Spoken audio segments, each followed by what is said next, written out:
Is marijuana addictive? Yes. I represent several addiction treatment programs. I guarantee you it is. The United States Surgeon General says it is. The World Health Organization says it is. The National Academy of Sciences says it is. And it's very dangerous, this high-potency THC to mental health. The American Psychiatric Association has come out in it. The New Jersey Psychiatric Association has said, do not commercialize marijuana. How is it going to help your town to have a pot store in your town? The only thing that's going to happen is you're going to have more marijuana users coming into your town, driving into your town, getting stoned, and driving on your roads. Not going to help your police department. If you get Senator Rice bills passed, where it's just giving them a citation, they're not going to have to take them down to the station house and arrest them. It's not going to help your police to deal with more drug driving. And if you look at the data from Colorado, there's more deaths, more drug driving. Thank you, sir. Thank you for your time. And I'll be sending you some emails on this. I've got a lot of information, and I'd be happy to sit down and talk at any time, and I appreciate this opportunity to speak. Thank you. Anybody else? Mr. Mack, you were up? There was a gentleman, look this way too. Where? The pink shirt. Oh, sir, you want to speak or something? No? Okay, Mr. Mack? Thank you. On behalf of the people, I listened to you attentively, very attentively, and we are living according to the scriptures in a new world, because Revelation said, behold, I make all things new. And the bottom line, we have a generation in play. God is the beneficent, the most merciful. The families, in your regard, sir, must be acknowledged. If your child is raised right, they'll go right. So now, this society that we live in today, it has always brought us back to what they were doing. We call it at that time moonshine. Yeah, They call it moonshine. Look what they did with moonshine that was illegal. Yeah, yes it was. Now look at every corner got a liquor store on it because of the factor that it makes money. I did not find nowhere, I have not heard any serious incidents of marijuana causing people to go throw babies into the water. I didn't hear that. I didn't hear that on the news. I would respectfully ask, this is a situation that deserves to be discussed in the wards of their community, and let the community, from the 1st ward to the 10th ward, let those council members visit their ward and then bring the report back to the mayor, our president of the city council, and then let it go to the caucus meeting and let it be discussed. Because it will be blindfolded. You will be blindfolded to take it any other way other than the way I suggested. Thank you. Thank you, Mr. Mack. Sir? Council President, Council, Mayor, my name is Stephen Reed. I'm the mayor of Point Pleasant Beach, and I'm just so happy to be here. Linden brings back a lot of memories. My grandmother grew up, well, she didn't grow up, but she lived at Lindcrest. So I was in Linden many, many times. So just driving through your town on the way here, you're doing a great job. So I just want to say it's great to be here. I believe my grandmother went to church right next door. So Point Pleasant Beach was the first town to say no to dispensaries. If you talk to Senator Rice from Newark, he calls it pot shops, not dispensaries. Dispensaries make it look clean. It's not. He's very worried about what's going to happen to his community. I want to commend you all. I know that you tabled it, but I believe you will pass something in a time to say no to recreational marijuana. I think it's going to be hurtful to your town, to your residents. I am the executive director of New Jersey RAMP, Responsible Approaches of Marijuana Policy. We have police chiefs, state police, scientists, doctors, people who are on the front lines, prevention, and they're telling you and they're telling everybody, and I hope you read all the information that David has sent to you. It's not good, what's going on. What you see in front of you is the David and the Goliath fight, okay? Because the pro marijuana has all the lobbyists, and then there's just me.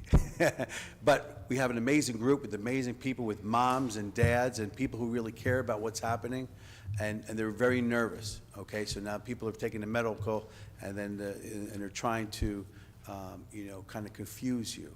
And what David talked about is the edibles, and the lollipops, and the sodas, and all the little fixtures of like the kids, right? You all fought, remember the camel, right? We said, no, right? What's happening? It's coming back again. So I just want to say, I'm traveling around the state. I believe there's over at least 40 towns. I believe there's more, but I'm trying to keep track of them. And I've been speaking, and they were saying, we're going to do this. We're going to do what's right for our town. In Point Pleasant Beach, hopefully you've all been there. You know, it's a family-friendly town, right? Just like you have a family-friendly town. That's what you want to promote. You don't want to promote smoking marijuana on the boardwalk, on the beach, or in your downtown. We didn't want to do it. I know that you don't want to do it, and I just commend you, all right? I really commend you for your strength to do the right thing. Thank you so much. Thank you, sir. Anybody else? Mr. Halloran? Yes. Good evening, everybody. Again, my name's Kirk Halloran, 120 Donaldson Place. About this marijuana, I don't particularly favor anybody having a dispensary in town because, one, I don't know how it's going to affect my property values. I know the city's working real hard to help bring up our property values, and it is more of a tax issue because I know the state government has said if they do pass legalized recreational marijuana, they were expecting $300 million in new taxes brought into the state. While everybody can understand the state needs more money because they don't know how to manage it, is the city expecting any of that anticipated $300 million? And again, what is a dispensary of marijuana in this town or in this city going to do to the city and the property values? Thank you. Thank you, sir. Ma'am? Hi, I'm Diane Litterer. I'm the CEO of the New Jersey Prevention Network. But I think more relevant for today's discussion is I'm also a resident, lifelong resident of Union County, right now Roselle Park. For 20 years of my career, worked throughout Union County with prevention links, doing prevention programs, working with communities to make a difference in families and children's lives. I have been following the marijuana legalization trend across the country and have read research and data and so forth, and seeing the negative impact marijuana legalization is having on communities. You'll hear about Colorado, California being legal, but 2/3 of their communities have said no. 1/3 that have said yes, many of them trying to back out of that decision, but the businesses establish themselves and they're not able to kind of turn around. The communities are saying this is not what we voted for. We really just didn't want our kids getting arrested. What they didn't realize, as the previous speakers talked about, is the promotion, an industry that pushes, that misrepresents their products.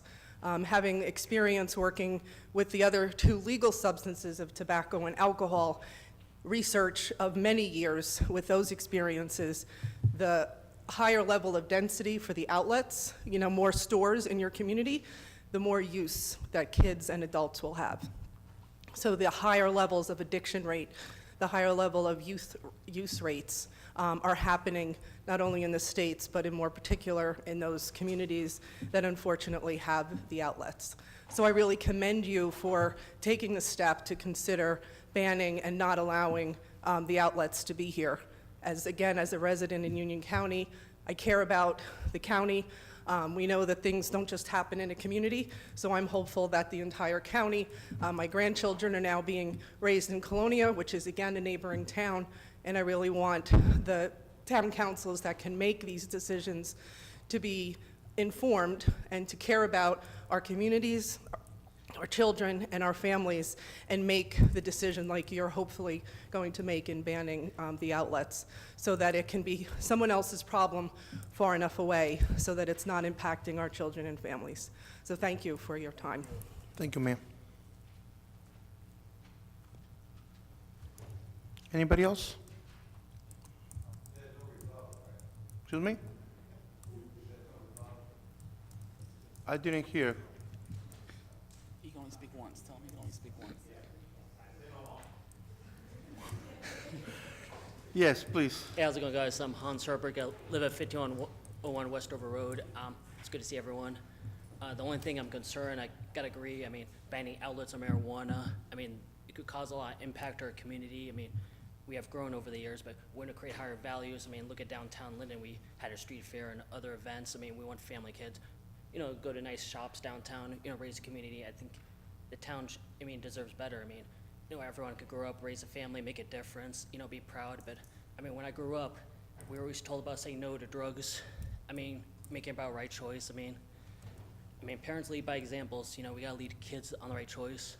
But, you know, even when I did research, like I agree with everyone, when you look at California and Colorado, there's been a lot of risk concerns with the marijuana. I mean, there's, for example, like let's say you're driving behind the wheels with alcohol, but, you know, with marijuana, there's been a lot of accidents that happen and bad judgment and choices to make.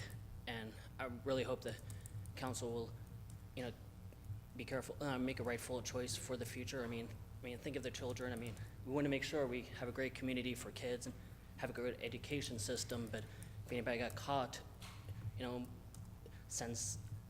create a program or create something to help them get back on their feet. You know, I gotta agree with the others. But, you know, thank you guys. Thank you. Anybody else? Council President. I just want to speak on this in the form, in the interest of transparency, so everyone here and everyone at home knows what happened.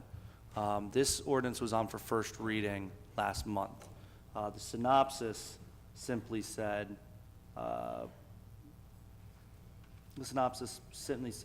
revising prohibited uses. It didn't say anything about marijuana, which is why I didn't really raise any flags with everyone. You know, there's a lot of redevelopment going through. There was a lot of, so that got by, and that's a mistake. This should have been already brought up. So when it was brought up last night, council basically unanimously chose to table this because the ordinance reads, and I'm paraphrasing the ordinance, but the ordinance reads, prohibiting medical, marijuana testing facilities, warehouses that might cultivate marijuana, as well as retail. So it was basically banning everything, and council unanimously kind of said, well, what's wrong with medicinal? The state recently expanded the program. There's 6 more licenses going out, and I actually got contacted by a company or two that wanted to have their, not a shop, but the same one they have in Woodbridge, a medical marijuana dispensary in Linden, and rent out a warehouse to do so. And since the application is due August 31st, when they heard this ordinance was on, they abandoned that. They abandoned it. They're like, all right, we gotta go find somewhere else because we have a limited amount of time to apply for the license. So, again, in transparency, I suspect that this ordinance will be tabled indefinitely. It will be rewritten, and it will come back, not including anything medical, anything testing, and thus. So, thank you. Council President. Thank you. Councilman Brown? Thank you. Okay, yes, this ordinance is being tabled because the medical part's being taken out, and what New Jersey, Ram, Steve, and everyone's talking about is the recreational. So I want to separate that. I don't think anybody here is against the medical. It's the recreational component. So I want to make that clear, because that and alone is where all the confusion is when we're talking about commercialization of marijuana, is the recreational part that I personally have a problem with as others. But to give a little bit more further background, this was on last month. After 2 months ago, and it's in the minutes of the meeting when we approved the minutes, requesting why haven't we had our meeting yet? Because we have an ad hoc committee that was set up, if everyone remembers, November of last year. To date, we still have not had a meeting in regards to this very important issue. And I said this is a very important issue because I just saw the superintendent and our city director, and both of them are both on board saying, we don't want this in our town. The superintendent saying, we already have a problem with drugs in our school. This is going to make it worse. With NJ Ramp, we've met with Steve Sweeney's office, because they've heard our concerns. We met with Speaker Coughlin, I met with him personally, met with Senator Rice. We're talked about the decriminalization bill. Senator Vitale, who's also chairman of the Health Committee, all of them are Democrats who have problems with this bill already. And if you remember, Phil Murphy talked about, oh, this is going to get done in 100 days. We're past 200 days now because more and more issues are popping up that we should be concerned about. You know, our education system, 1, 2, public health, quality of life. The social justice aspect, that's a whole nother subject as far as jobs and testing and things of this nature that no one's talking about. That's going to affect the minority community. I'm the only person on this dais that actually went to Colorado. And the perception of it being the plant is gone. I went to a dispensary, and I have pictures, and I have no problem talking to people about it, where the guy told me 5 years ago it used to be where you would grow the plant and the store owner would buy. He says they're not even selling the plant anymore, is that they've gone to these vapor products. They got it in the form of pills. They have it in the form of massage oil, soda, gummy bears, all this other stuff. And what has happened is that now it's created a gray market. Now take that gray market. If you go buy it legally here in New Jersey, and we just brought this up, you can go in New Jersey Transit from New York to Linden, buy it here, and go back up. And currently right now, if you ask our police chief, we don't get any help from New Jersey Transit or the state police in regards to the drug activity that's happening at the train station. And almost every meeting, people are coming up about the activity that's happening at the train station. We open up those shops here, you're gonna have increased traffic here. Wood Avenue, take it for example, you have School 1, School 2 on the other end, School 6, School 8, Soul Middle School, the Linden Board of Education. What are we teaching our kids? In one sense, we have Sandy here, where's Sandy? Vasquez. Where we work together on a municipal alliance, where we get money. Strictly, some of the programs are for prevention of marijuana.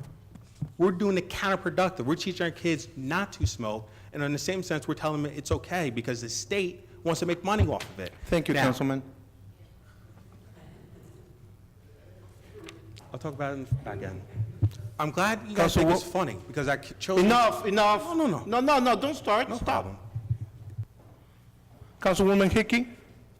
You were the one that got in trouble with the Stop. Peter, stop. Well, first of all, everybody's opinion inside I do appreciate on this subject. As I brought up last night at our caucus meeting, just like this ordinance wasn't written properly, it needs to be tweaked. We have the same issues with our legislature right now, who are making changes to make differences on this bill. I think it is extremely premature for us to pass anything in our city just yet. Because I don't think we should bite off our nose to spite our face. I don't think we should be having stores and everything on Wood Avenue.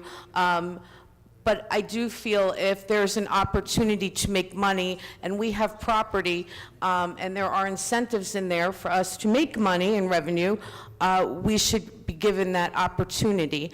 I believe once the law is passed, which I do agree, then maybe meetings should come, committee meetings, and we should make some decisions as a council and governing body on all these issues. However, I do feel at this time it's premature. You know, many years ago, we had the incinerator that they wanted to put in Linden. Well, you know, we missed that opportunity. However, it's in Rowway and everything from the incinerator is blowing on Linden. So I think for our city, it's a little premature. Yes, everything starts from home, and we guide our children and teach them the right way. I am 100% for medicinal marijuana.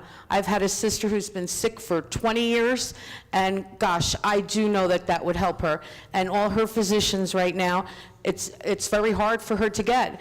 And if she does get it, it's unaffordable. And she's already on a fixed income because she's disabled, and my husband and I and many friends of ours help her along as it is.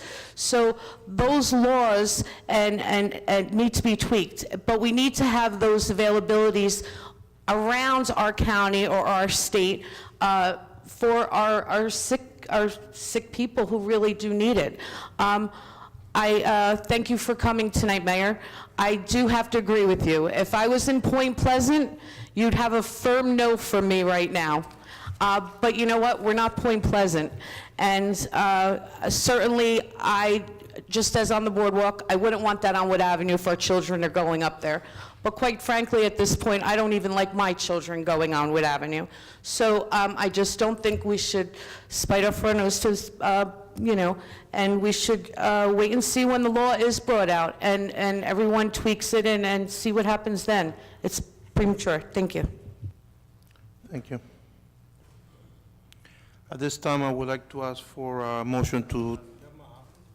Oh, I'm sorry, Councilman. Councilman Mohammed? Yes, I'd like to be heard on it. I agree with the attorney. I'm against any commercialization. We already have a dope culture in this society already. I mean, anybody, all you have to do is look at the opiate. I'm hoping the President of the United States and others, and I commend Governor Christie for taking up the opiate epidemic. It's not even an epidemic, it's a pandemic. So we're going to contribute to it. I don't think it's expedient. I agree with the councilwoman when she talked about incineration. But I mean, I know what incineration, if you have a culture of incineration, then you will have a mass incarceration. All this is going to lead to is crime, debauchery, and destruction, and some money in some unscrupulous capitalist pocket. I'm on the record, unabashed, unapologetic, without hesitation, totally opposed to legalization of marijuana.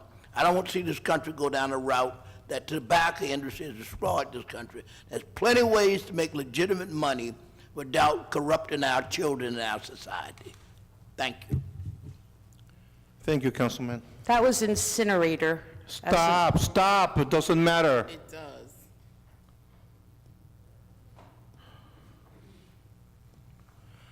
At this time, I want a motion to table this. Council President, make a motion to table ordinance 6259. 62-59 and ask for a second.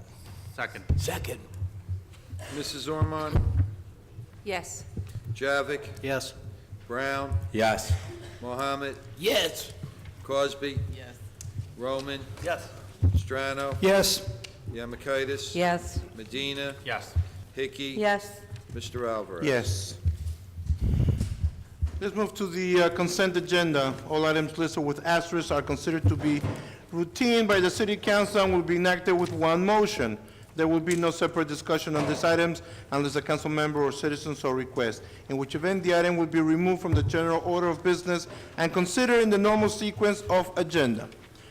We have items 1 through 6. At this time, I will have the deputy clerk read number 6, which is not on your agendas. What you have is 1 through 5. Ms. Deputy Clerk, can you please read number 6? Sure. Item number 6 is requesting approval of a street closure application which has been received by the city clerk's office to close Rosewood Terrace between Myrtle and DeWitt Terrace on September 15th with a rain date of September 16th between the hours of 12 noon and 10 p.m. to hold a block party. The application has been approved by the police chief and the necessary insurance certificates have been received.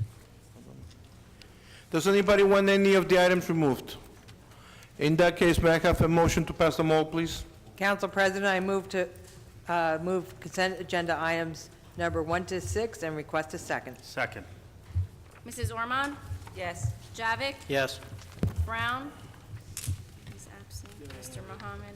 Cosby? Yes. Roman?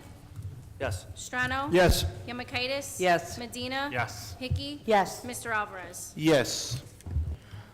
I would like to move into the committee reports. I would like to start with Councilwoman from the First Ward, please. Thank you, Council President.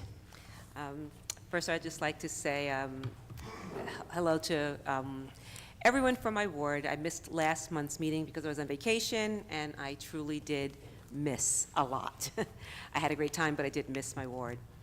Just want to touch base a little bit on some of the things that are actually happening in the community, starting with our update on the former Pathmark. As many of you know, it did close in June, and we're going to have a supermarket there. It's slated right now for complete renovation and redesign. You are not going to see the Pathmark or that building as we have known it. It's going to be, like I said, completely different. As we progress with the designs and confirmation of the designs, I will definitely keep you posted, and I will definitely let everyone know when we're planning our grand reopening. But just please keep in mind that it is going to take some time because there's going to be a complete renovation and overhaul. Just want to talk a little bit about trash and the bulk collection, especially in the first ward. All of the city gets a bulk pickup 4 times a year, and we do understand that there's always a time when you have a special issue and you really need to put something out.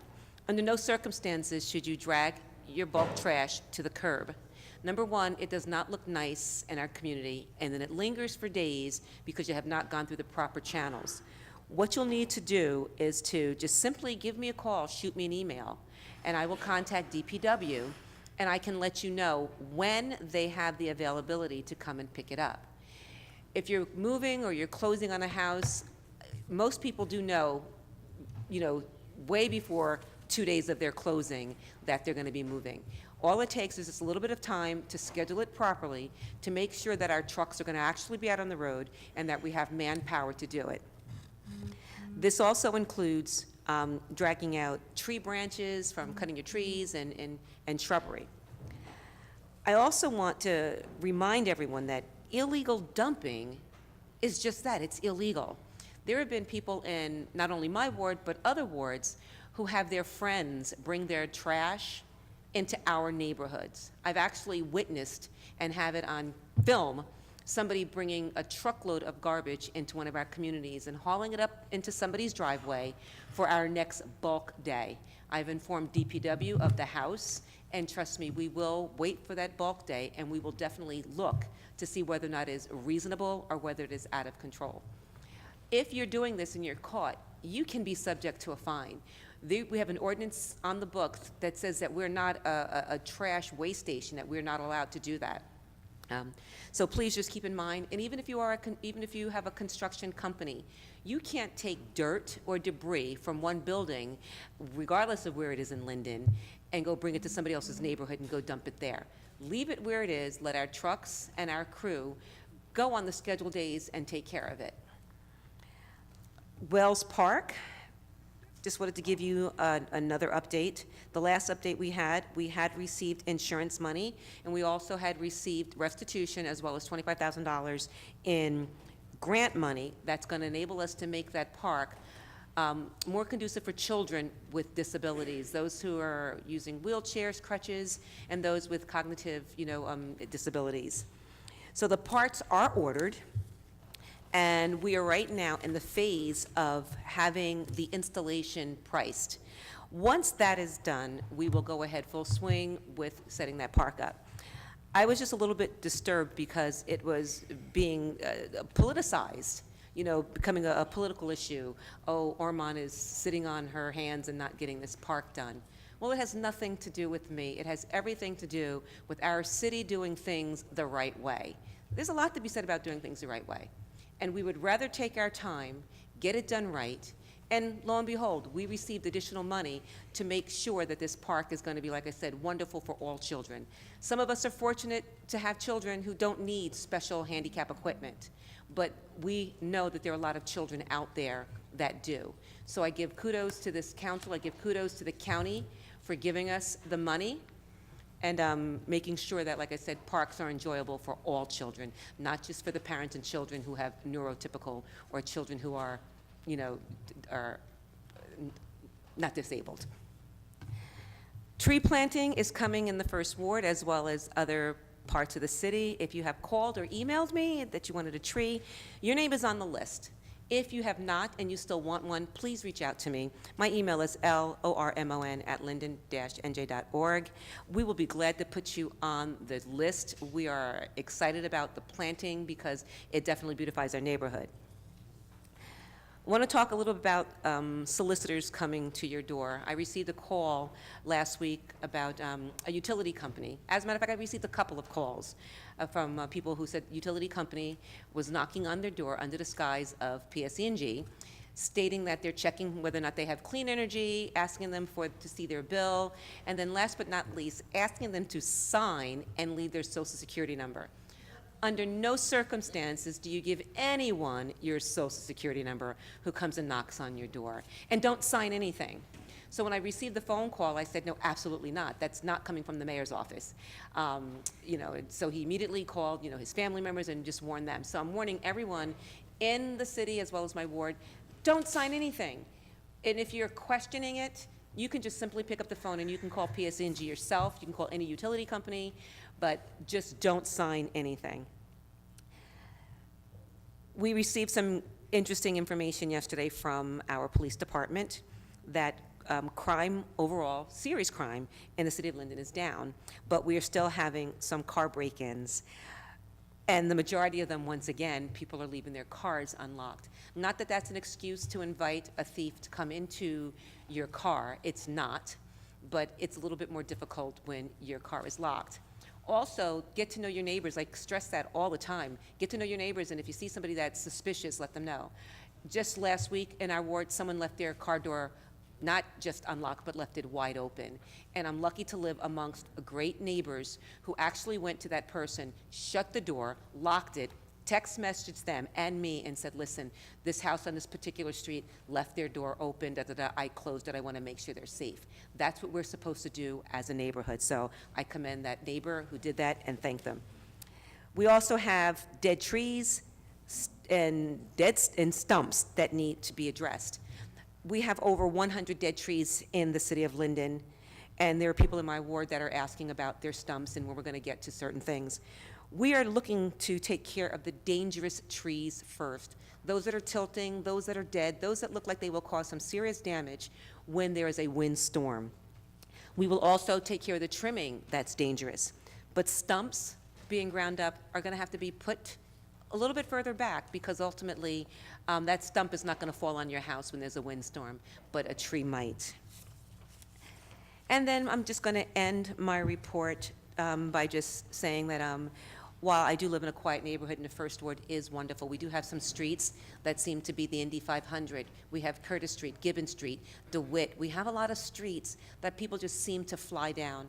I'm all for having speed breakers or speed humps, but unfortunately, they're not as easy to get as people seem to think.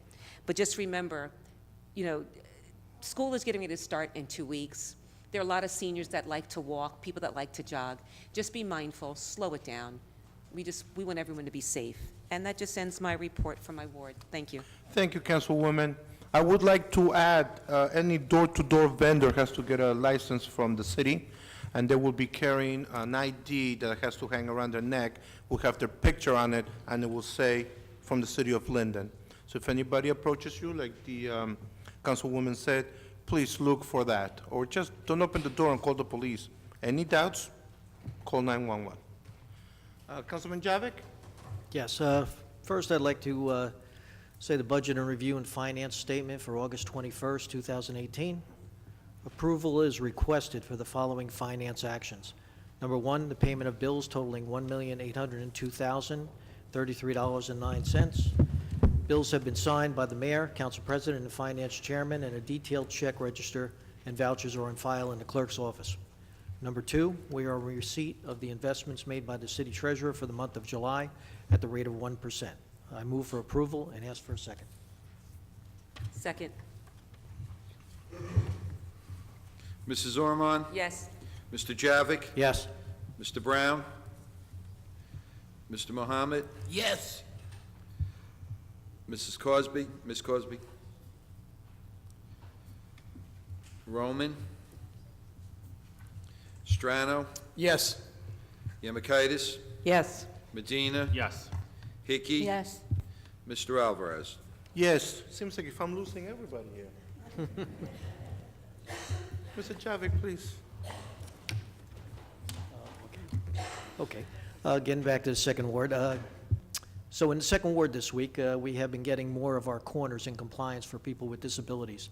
And in addition, have started to mill and pave Knopf Street, Amon Terrace, Loretta Street. Also sidewalks are being replaced throughout the ward. The next street to be milled and paved will be Donaldson Place. We just don't have a date for that yet. Before school starts, back up, we will be striping new crosswalks in the school number 8 zone. Additionally, this will be at Knopf Street and Spruce Street and Knopf Street and Lafayette Street, and restriping existing markings. City trees are being taken care of, and we have an extreme amount of dead trees that need to come down and stumps to be removed. We're pursuing this as quick as we can, so please bear with us. Safety, as Ms. Orman stated, is a primary concern in our city. We have had an increase in car break-ins, but for most part, we just tend to forget to lock our car doors. Let's not make it that easy for the criminals. We are also in the process of redoing in the second ward, well, actually all the wards, our resident parking permits. You will be hearing about that in the coming months. Cleanliness is a city concern. If you see plastic bottles, cans, etc., please put them in the nearest recyclable can.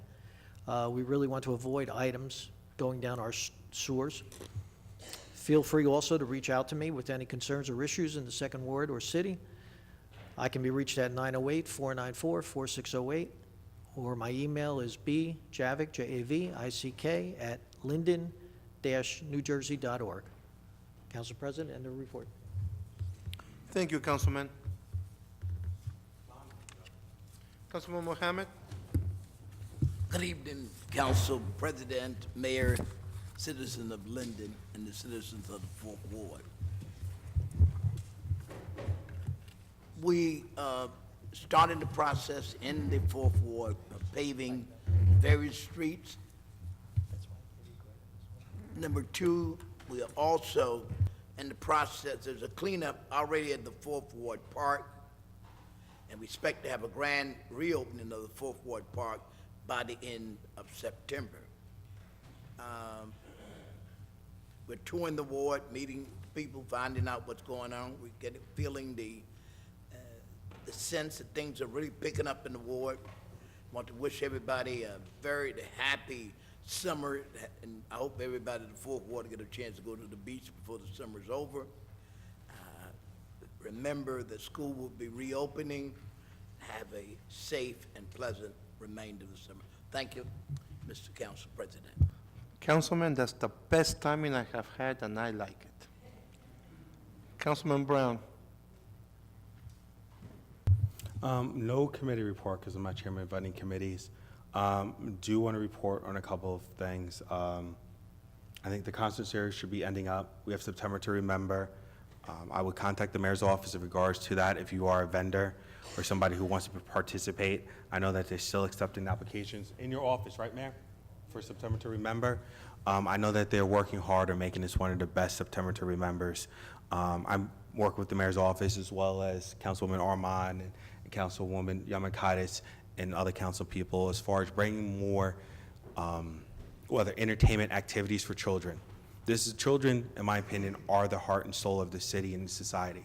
A lot of times I get left out. So when I hear people laughing and snickering when we're talking about the future of the children, that gets me upset because I put money and I'm investing in the children of the city to the point where we have over 100 kids working down at Six Flags, and people on this dais are slandering the program and putting out misinformation. And we're starting another program with them where I met with a nonprofit organization to teach them about the financial markets, to get them involved in the regional program so that they have the opportunity to represent Linden in New York City, one block down from Wall Street. And these are the opportunities that I want to give our children. So when I see people either laugh or downplay the future of our children here in Linden, I get upset because there was one individual that came in when we had a group of kids and called our kids hoodlums and asked why I didn't respond to his email. I told him because the kids in Linden here are not hoodlums. And that's the mentality that we're getting out. These are bright, great individuals. We have students here who are artists, students here who play instruments, students here who do a lot of sports activities. And so I'm very passionate about the youth in here, and I will defend and speak out against anyone who thinks that this is a laughing matter when we talk about issues relating to our children. End of my report.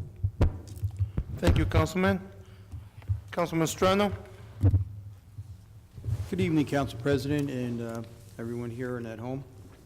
I have the personnel report in front of me. This one's quite a bit short. Excuse me, Councilman. All right. Who's playing with the phone? Take it. Nobody? Nobody's going to get up and say, I'm sorry, here's my phone. Councilman Strano? Thank you, Council President. Again, this is the personnel agenda, starting items 1 through 9.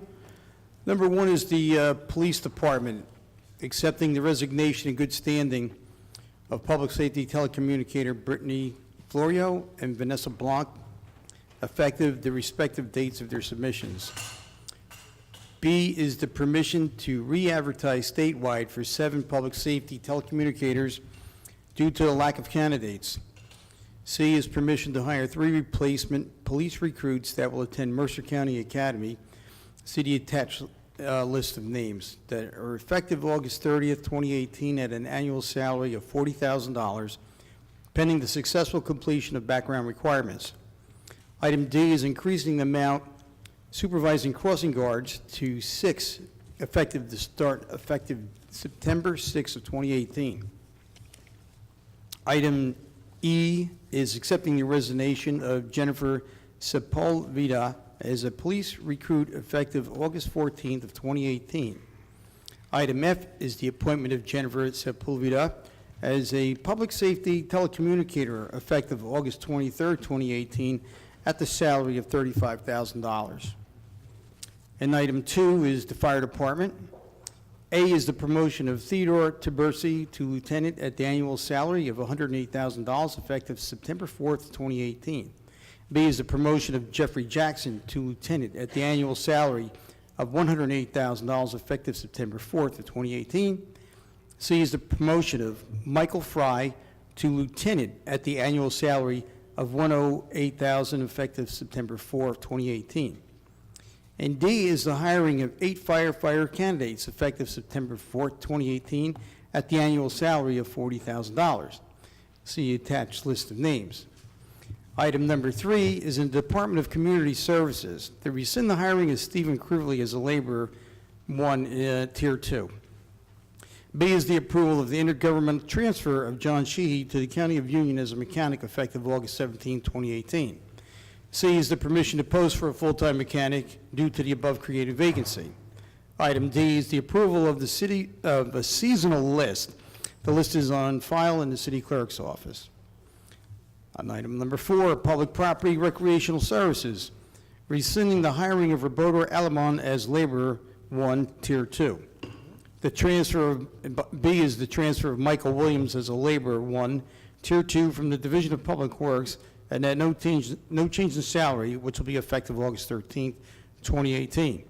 C is the permission to post externally for a full-time clerk 1 position.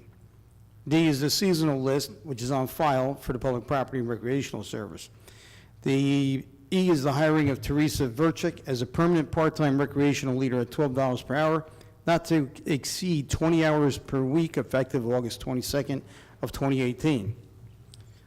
Item number 5 is in the Engineering Department. A is the Summer Help and Clean Community List, which is on file in the City Clerk's office. 6 in the Treasury Department, the extension of Summer Student Assistance, Deja Sharp and Nyasa Joseph to August 17th of 2018. Item number 7 in the Law Department. A, permission to post for a full-time legal secretary. 8 is in Construction Code. A, to the approval of donated sick time to Tracy Birch, employee number 909236. Number 9, under Personnel, these are AFMLA/NJ FLAs. Employee 909-370 from 6/25/2018 to 7/30/2018. Employee number 908-938 from 7/30/2018 to 9/17 of 2018. Employee number 108-318, intermittent from 7/29/18 to 7/19/19. Employee number 001057, intermittent 7/26/18 to 7/26/19. Employee number 909236 from 6/16/2018 to 8/27 of 2018. Employee number 107463, intermittent from 1/9/18 to 1/9/19. Employee number 000118 from 8/16/2018 to 9/4/2018. Employee number 091142, intermittent from 7/1/18 to 7/1/19. Employee number 108-322, intermittent from 8/1/18 to 8/1/19. Employee number 100257, from 7/29/2018 to 10/29 of 2019. Employee number 107457 from 8/9/2018 to 10/9 of 2018. And lastly, employee number 908972 from 8/6 of 2018 to 9/16 of 2018. Any questions? Council President. Council President. Councilman Roman? I just want to briefly say I'm supporting all of this, but I'm especially supporting fire department as a fire committee member with Councilman Javik, Councilwoman Michelle Yamakaitis, and Chairman Hickey. I'm excited to see that we're hiring. You can hold your comments till your report. No, he can't. No, it's a personnel report. Thanks. That's a questions. Any questions? I didn't say statements. I want to congratulate all of you, and this is the first time we're going to have females on the department in 107 years, I think it is. So congratulations, guys. I'll be voting yes. I continue, Councilman. I have my hand. Oh, I'm sorry, all right. So since the council president said that we cannot make any comments prior to our vote, I'm going to make my comment now, because during the personnel report, anybody in the public who has a comment or question has the right to say so. And my only comment is that I will not be voting for this report, as I don't vote for others, because I believe in doing the right things right. And that's all I have to say. It's no offense to anybody, but I can't support this whole report, not just, I'm not going to cherry pick, so I just want to. Anybody else? Council? Oh. He won't let you speak before you vote. Just say what you have to say about the personnel. No. I'm done. Go ahead. I'll just wait until finished for my report, thanks. All right, Councilman Strano? Okay, I'm going to ask for approval and request a second. Second. Mrs. Ormond? Yes. Javik? Yes. Brown? Yes. Mohammed? Yes. Cosby? I abstain. Roman? Yes. Strano? Yes. Yamakaitis? Yes. Medina? Yes. Hickey? Yes. Mr. Alvarez? Yes. Okay, at this time, I'd like to ask those fire recruits to please stand and be recognized.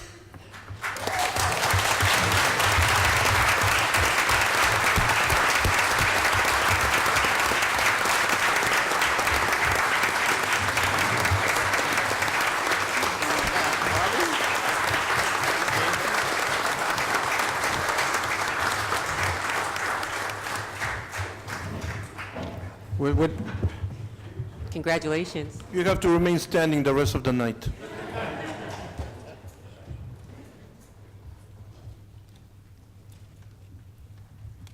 also, I'd like to congratulate those officers that were promoted, and I'd like them to stand as well.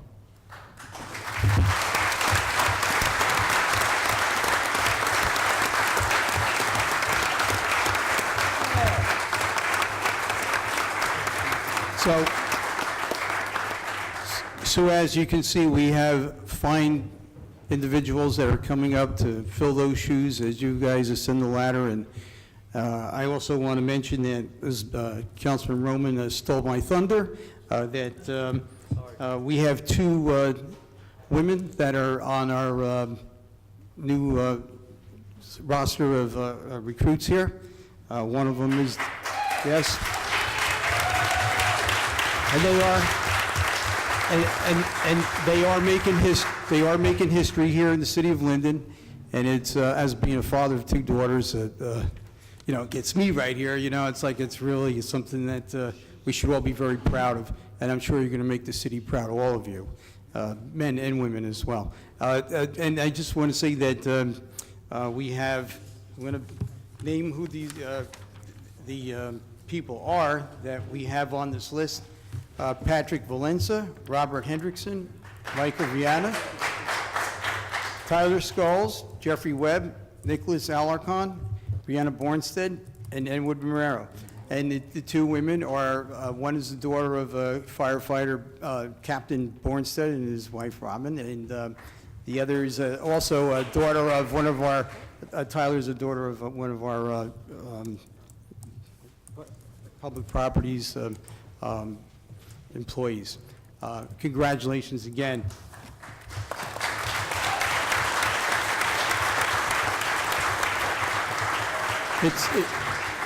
It's great when we can, promote people that are doing a great job and hire people that are, put a smile on our face. I really enjoy that.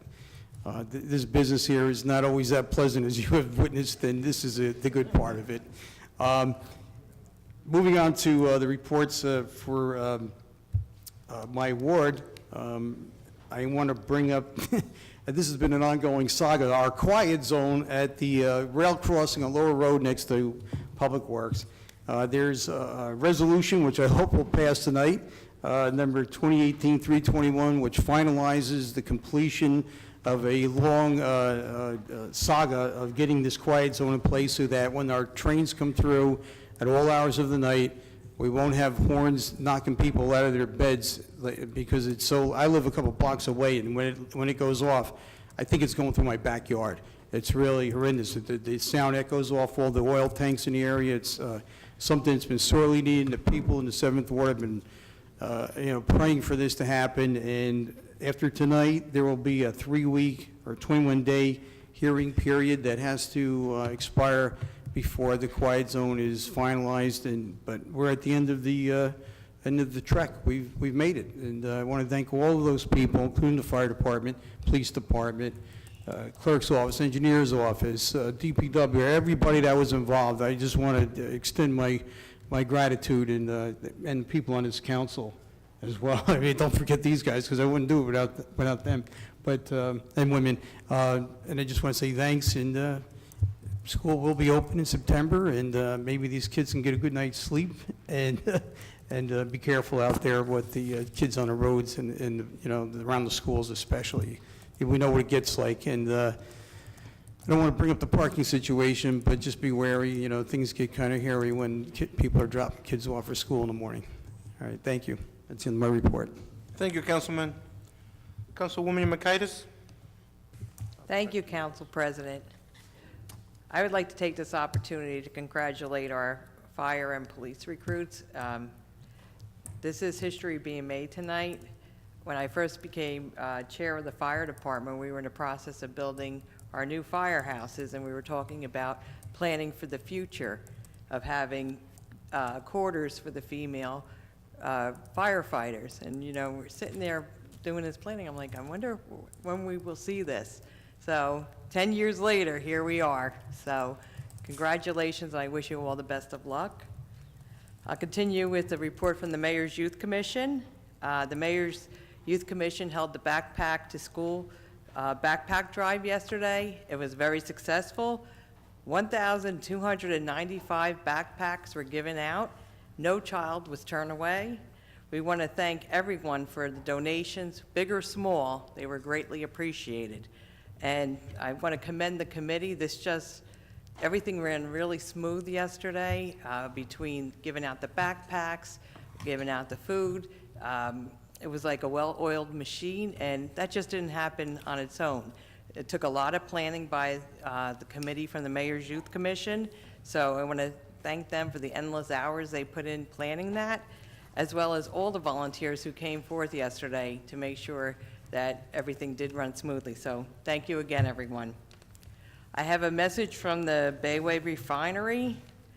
Current Bayway Refinery unit operations are requiring the venting of steam that is creating louder than normal refining operational noises.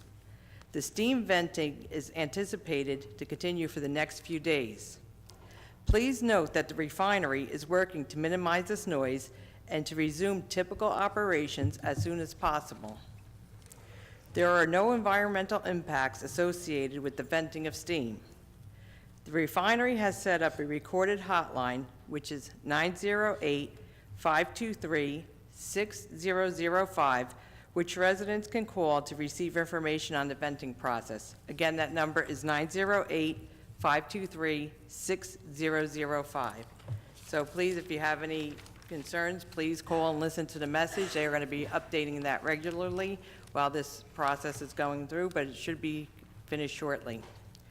As street paving in the 8th Ward, McGilvery Place is going to be paved from Brewer Avenue to the highway. This was put off from 2 years ago when we were having all the work done with the gas company and the water company.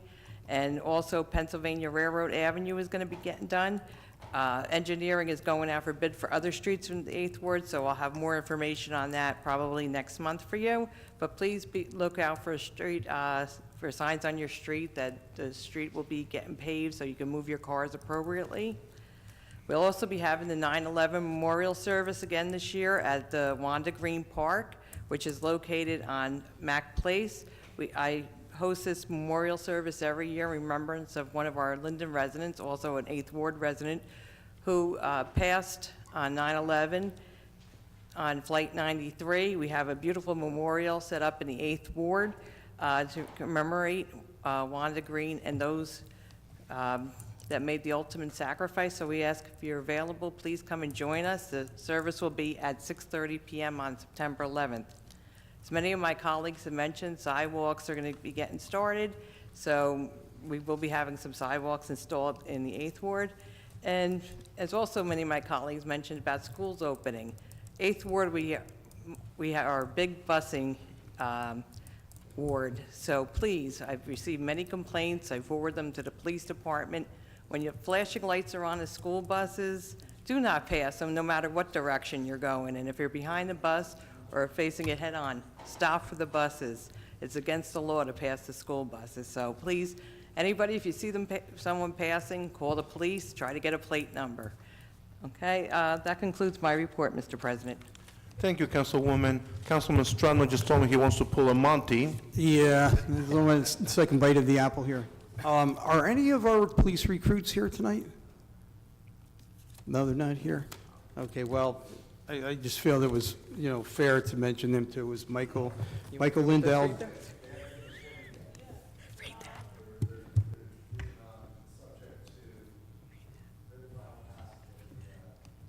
Oh, okay, never mind. Now, Michelle wants me to read, there's a paper shredding contest going on. The 2018 mobile paper shredding event will be on September 13th at the Linden Recycling Center on 2 Donaldson Place. Bring all your old council agendas there for shredding. And I also failed to mention that the mayor was very integral in getting our quiet zone approved. He was one of the first ones to give us an ear down there. And that concludes it. I'm done. Thank you. Thank you, Councilman. Councilman Medina? Yes, thank you, Council President, and good evening, everyone. Again, I just want to, again, congratulate our new fire candidates and recruits. Definitely making some history tonight, and also congratulate our officers on their promotions as well. Definitely a proud moment in Linden, and I know you guys will all be successful in the near future. Couple things. I do have a short, actually not really short, library report and a short 9th Ward report, but I'll get started now. Just bear me a second, because I do get this library report in the form of a text message, so I just have to pull it up.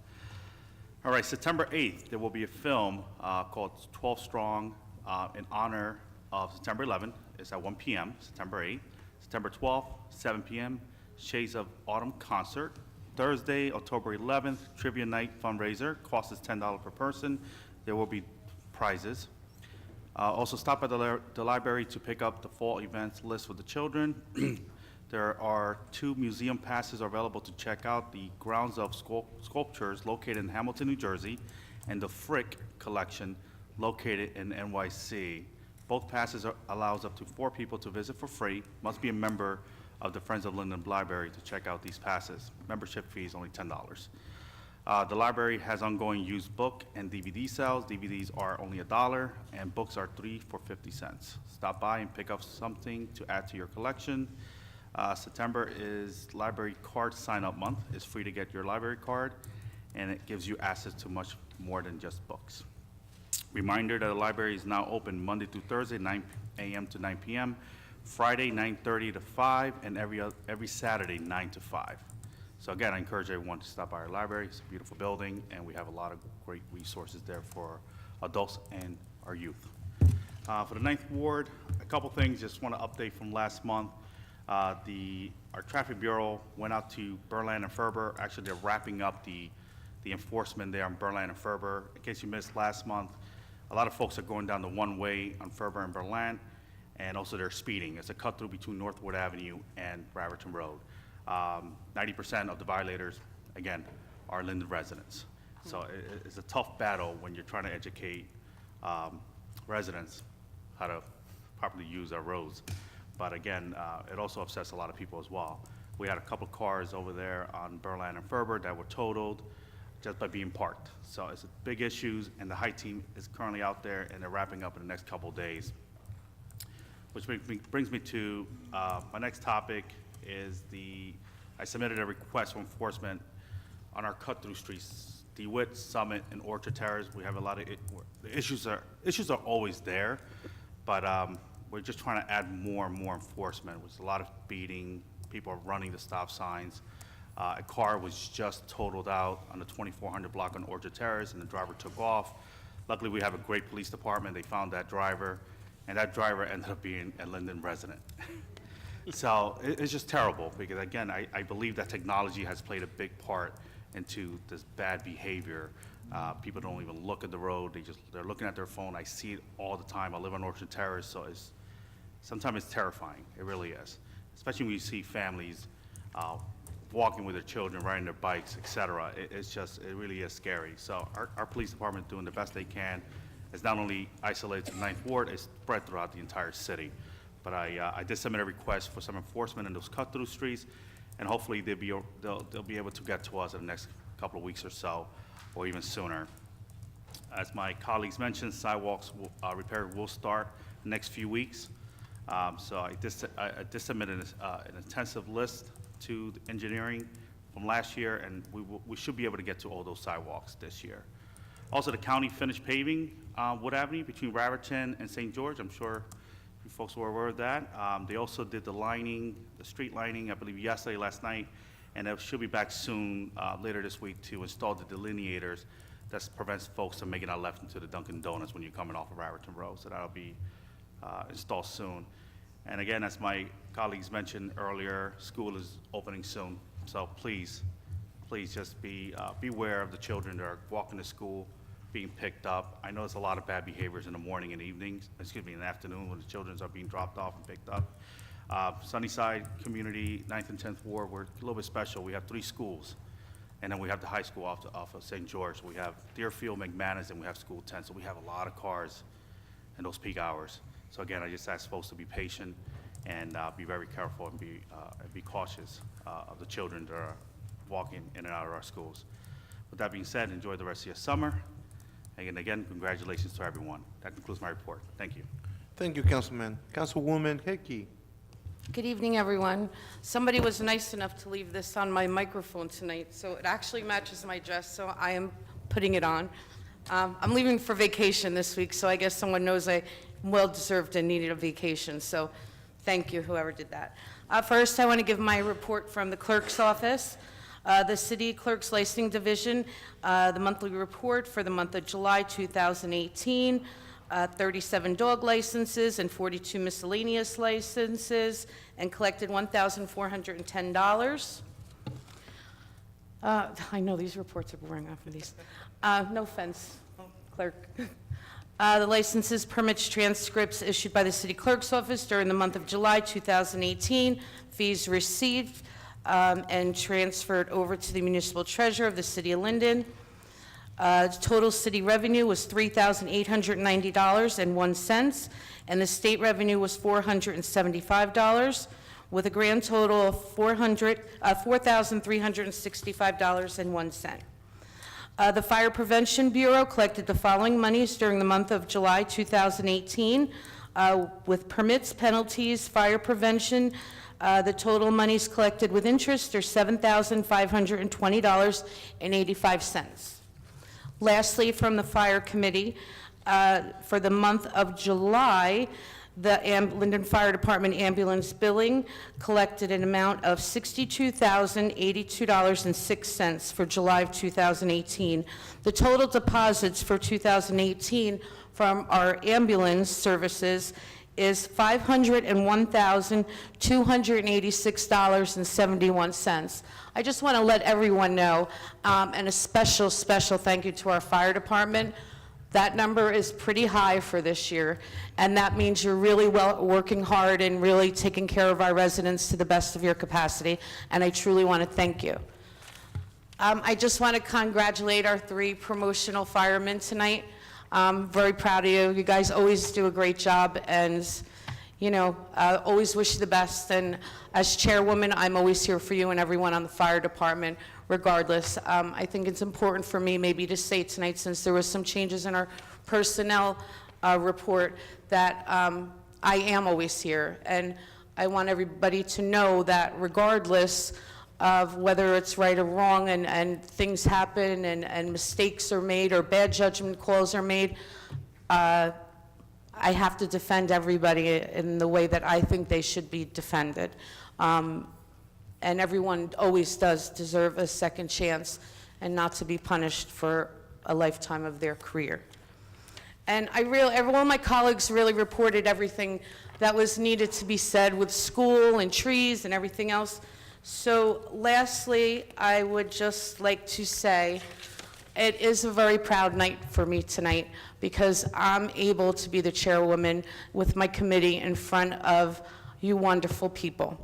I don't think you really know it. I'm Patrick, Michael, Jeffrey, Nicholas, and Edwin. I don't know you yet. I look forward to getting to know you and wish you the best of success with our Linden Fire Department, because they are one of the best. I have to give a little special dibs out, because Robert Hendrickson, I went to school with your dad. Yes, we went way back. I know your mom very, very well, and I wish you the best. Tyler, I hear that you're a real spitfire, and I'm really excited about you coming on tonight. And I went to school with your uncle, and I have a feeling your dad and my dad are sitting in a boat up there watching down with their fishing poles, saying, look at that girl, she's gonna do this. Brianna, the girl that I want to be. If I knew then what I knew now, I sit there and I'd admire you every time we're all together and say, boy, she's doing just what I should have done and wanted to be. But I know you guys are going to be wonderful, guys and girls. You know what, make it generic, we're all one team, and I know you're all going to do amazing on our fire department. And I wish everybody a really great summer. Thank you.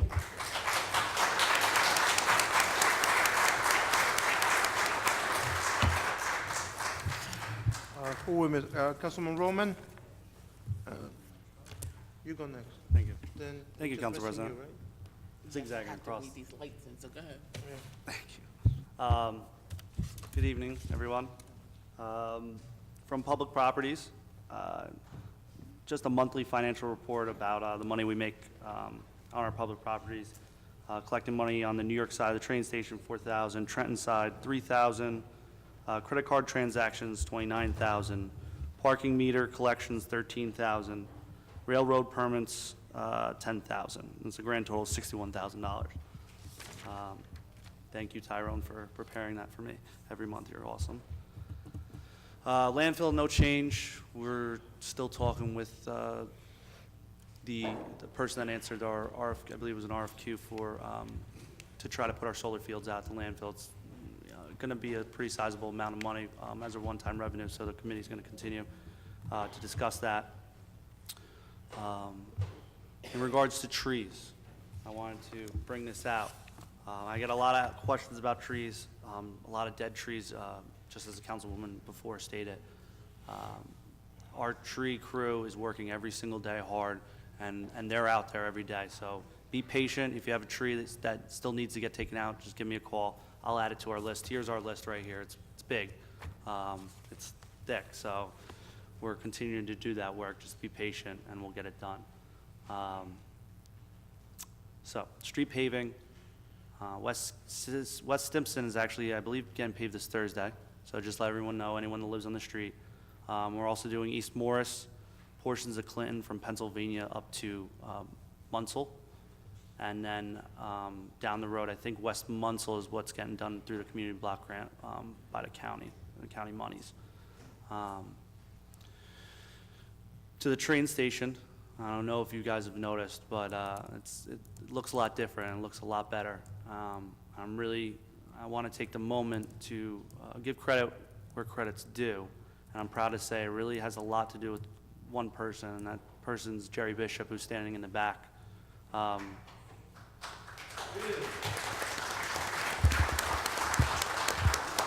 Jerry basically single-handedly got the stairs fixed that had not been fixed in 16 months. I'm not alienating anyone else who tried to, but Jerry was the one pounding the pavement and getting that done. He's been working hard at the train station. It's gotten a whole lot better than during the campaign last year when I ran, and my main focus was making the train station better. Police presence is up there. NJ Transit police have been there, which is, have you ever even seen one of them? They're like, you're ghosts. So Jerry, you're nice to everyone there. Everyone at the train station has all the nicest things to say about you in the neighborhood. So I just want to thank you. I wanted you to make sure that everyone knew that you're the driving force behind this. You're welcome, sir. I want to speak about the car accidents in the 6th Ward. When I campaigned, I talked about four-way stop signs. Sunnyside had them, other parts of the city had them, so why couldn't we? And my first action, as I've spoken before, is to do traffic studies in the area on Clinton and Woodlawn. I also ramped up enforcement immediately with the police being down there for the speeders. So these traffic studies did not yield the results I hoped. You need 5 accidents in a rolling 12 months to qualify for these four-way stop signs. But over the last 2 weeks, there's been 3 accidents on Clinton Street. One was bad on Linden Avenue. The other 2 were at Munsell and Clinton, which is my big spot where I think the four-way stop sign should be there. I promised you guys everything. I was going to do everything that I could to increase the safety of our streets. The municipal uniform traffic control devices, whatever manual it is, states that we need the 5 accidents before we can put stop signs up, and I think that's absolutely ridiculous. I know we have to follow rules, but it really only takes 1 accident to change the lives of one of our residents, and the fact that we have to wait when it's just a problem every day you're driving down and there's a car about to mack you, it's just a dangerous street. So I'm working on it, and I will continue to.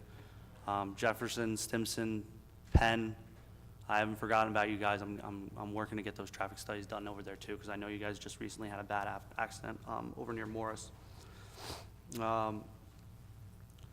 September 15th is going to be a 6th Ward garage sale. This is the first time we're doing it. The rain date's going to be September 16th. That's Saturday and Sunday. Fees are waived. I'll be walking around with flyers, getting information out to the residents that don't have Facebook or don't watch these meetings. The Wednesday after is trash day. So anything that you don't sell, you can put out for trash. Just don't put it out on Saturday. Don't leave the leftovers out. We don't need trash sitting out there for 4 or 5 days. Make sure you bring it back and put it out so we don't leave our neighborhood trashy. Break-ins on Woodlawn, Cedar, lock your cars. A lot of these break-ins are unlocked cars. They just go around and hit handles. Also, a couple bikes were stolen. There's some video footage out there. I know that our detectives are working on that. So I'm going to do another 6th Ward meeting, community meeting. I'm going to invite some department heads. Doing late September, but probably going for early October, because I'm not going to get in the way of other events, as well as September Remember, which is September 29th. We'll start at 11 a.m. You know the deal. September Remember is one of the best days in the city. People fill the streets, and it's awesome. So pizza eating contest starts at 1, along with pie eating and pasta eating afterwards. Our 6th Ward resident, John Kaiser, plans on defending his pizza eating championship, and it's going to be a sight to see, so come on out. If anyone has any problems with trees, sidewalks, please give me a call, 908-494-5784. Email me. Thank you, Council President. Thank you, Councilman. Councilwoman Cosby? You have some committee report from the one committee. Sorry. From the Construction Code Committee, the department has issued 301 permits and processed 32 certificates. They generated $248,563 for the month of July. Also from the Construction Code Committee, I'm going to ask for the streetlight installation.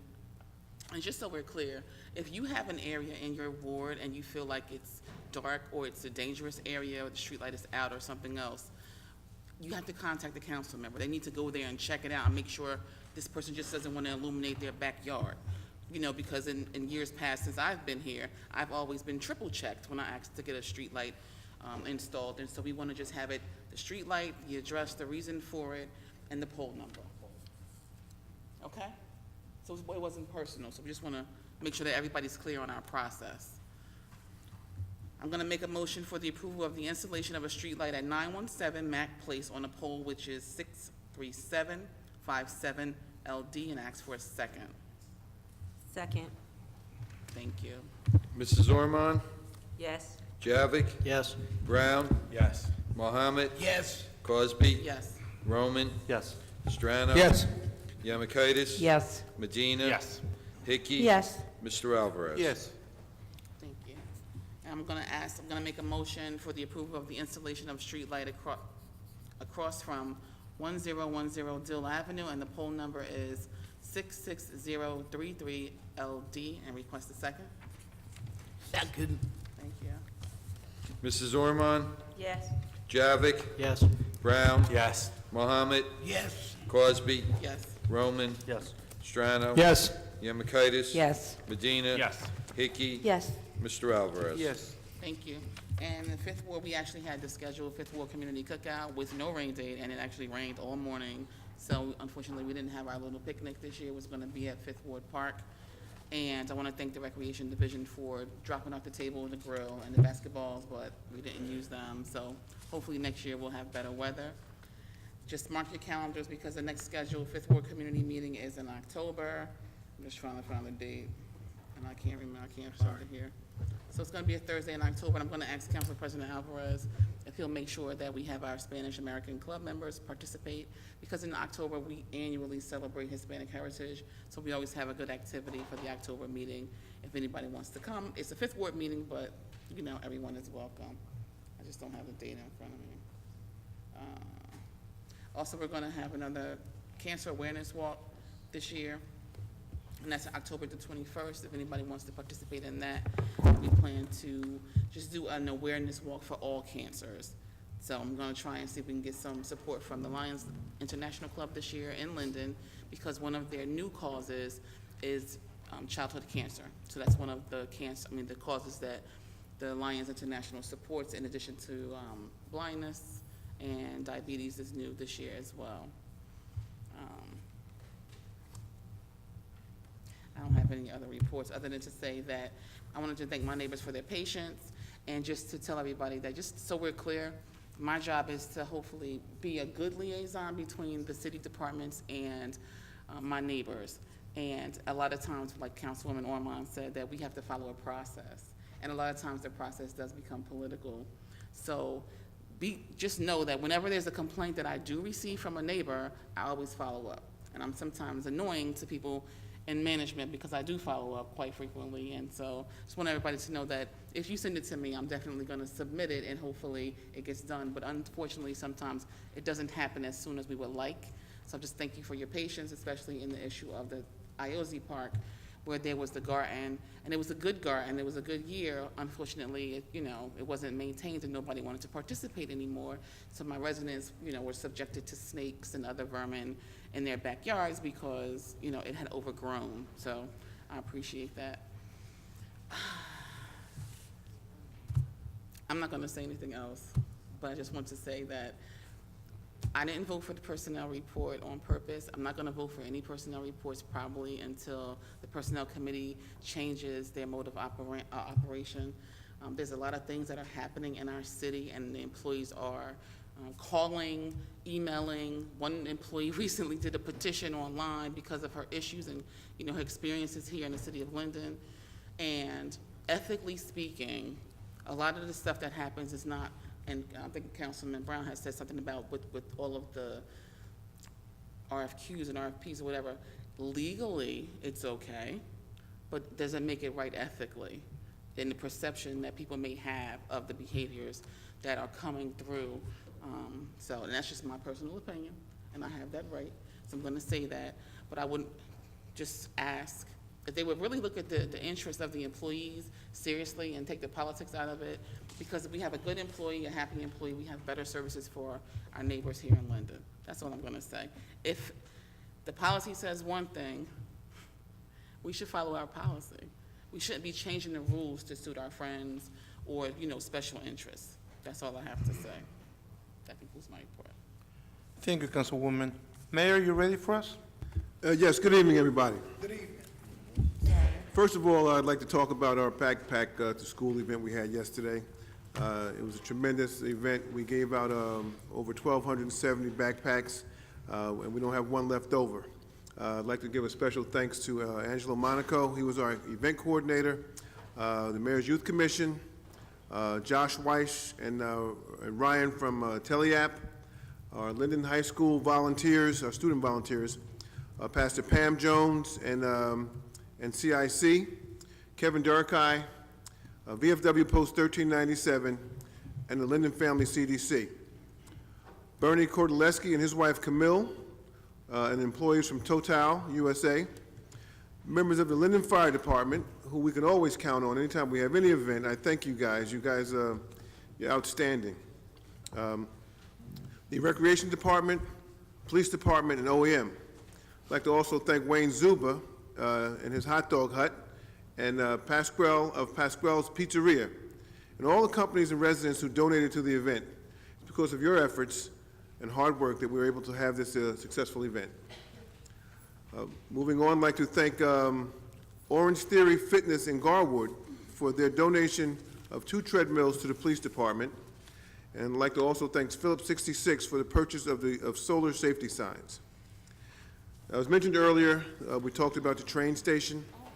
I'd like to personally thank Jerry Bishop, who's in my office every morning, and we're on the phone with New Jersey Transit, and they say the squeaky wheel gets the oil.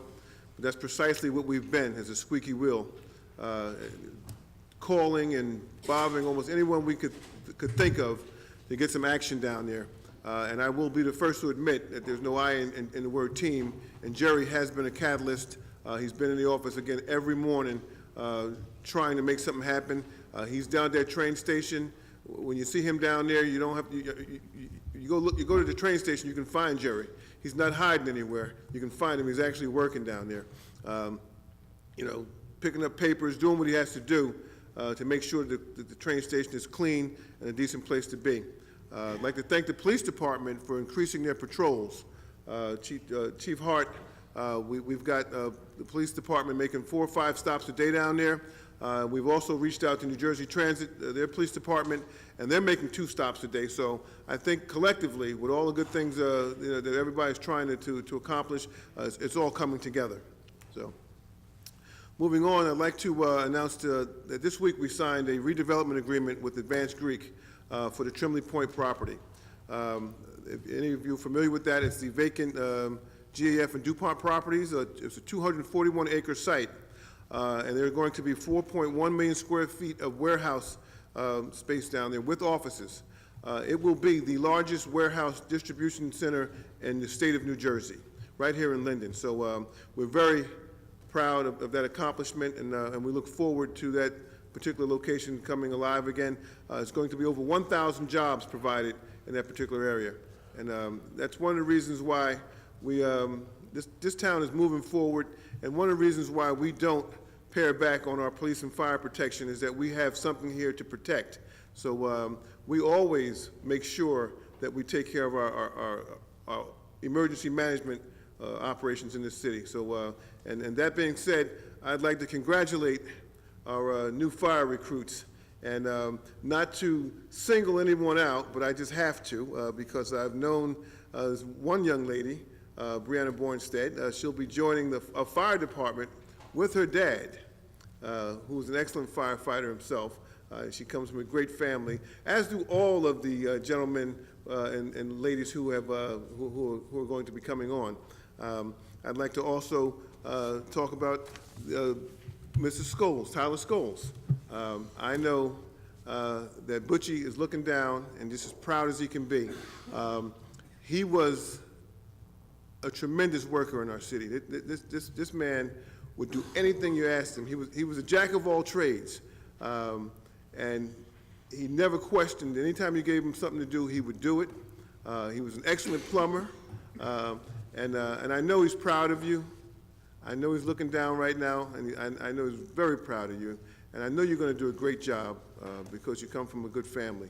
So, again, congratulations to you all.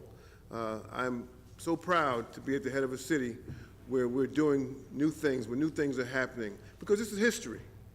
This is truly history. I saw your names on the list several months ago, and I had hoped and prayed that we'd get to you, and we did. So it's a good thing. And I know you're going to make us all proud, you know. And again, not to single you two ladies out, but this is history in the making, and I just know you're going to do an outstanding job. And you know what? You may be the first, but I'm certain that you two aren't going to be the last. So again, we're proud of you all. So I think I'm going to conclude my reports with that.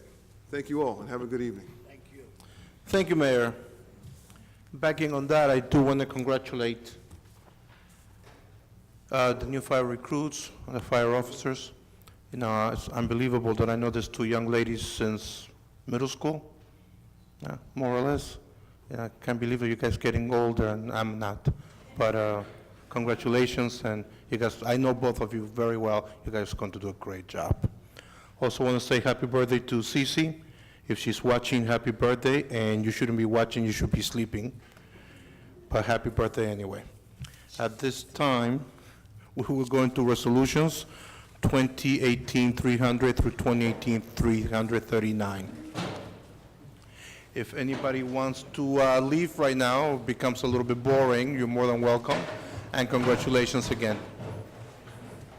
The whole place clear on out. Little lady with a pastel-colored sweater. He said one of the oldest residents in 97. She was in the mock building upstairs.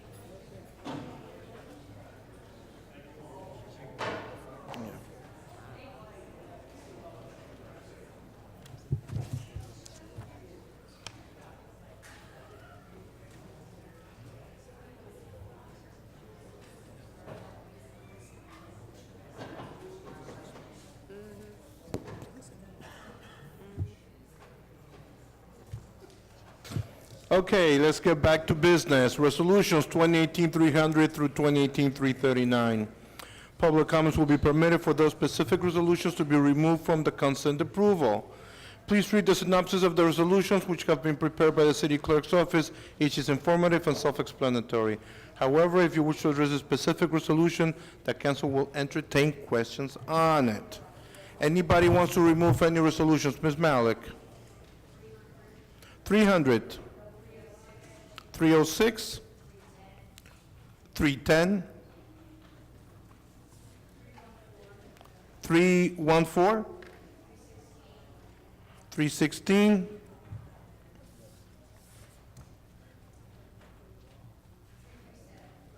337. Anybody else? Ms. Halloran? 314. Anybody else? 316? Yes, you did. Ms. Cosby? 338. 338. I would like, that's all right, everybody? I would like a motion for the approval of resolutions 2018-300 through 2018-339, with the exceptions of 300, 306, 310, 314, 316, 337, and 338. Council President, I request a motion for approval of all resolutions from 2018 to 300 through 339, with the exceptions of item number 300, 306, 310, 314, 316, 337, and 338. Request a second. Second. Mrs. Ormond? Yes. Javik? Yes. Brown? Yes. Mohammed? Yes. Cosby? I'm going to vote yes to all and no on 34, 334. Roman? Yes. Strano? Yes. Yemakaitis? Yes. Medina. Yes. Hickey. Yes. Mr. Alvarez. Yes. Let's start with Mr. Halloran. What about 314? I have you a long list. My question, if I'm allowed to ask a question, what do we need the license plate readers for? That would be the police department. Chief Hart. These are, yes, sir, these are APL readers. They're license plate readers. They're mobile mounted on police cars, and they collect data on license plates, collects thousands of plates. It goes into a database. They're very useful at a crime scene, in a crime area, if we have ongoing description of vehicles that are involved in crimes. It goes into a database at the prosecutor's office. It's how we can narrow down suspect vehicles and particular persons in an area where crimes are being committed. Again, it's a very useful tool. It's been around for years. We have 4 or 5 now in service. This will be replacing some of our older ones, and there'll be 4 new ones purchased with this capital purchase. Thank you. Thank you, sir. Ms. Cosby, 338. 338, I just wanted to just, make a comment on this. I had invited the young lady who works at the after-school All-Stars for New Jersey. They actually run after-school programs in different communities. And I know that we've been talking about it for a number of years, and I think last month, Councilman Brown said that, we need to stop talking about it and do it. And since 2014, I've been really, really trying to do it. And this young lady is in this position. There's a grant that's actually being written as we speak. They're in the office right now. And they would be the lead for the grant because they already administer 21st century programming.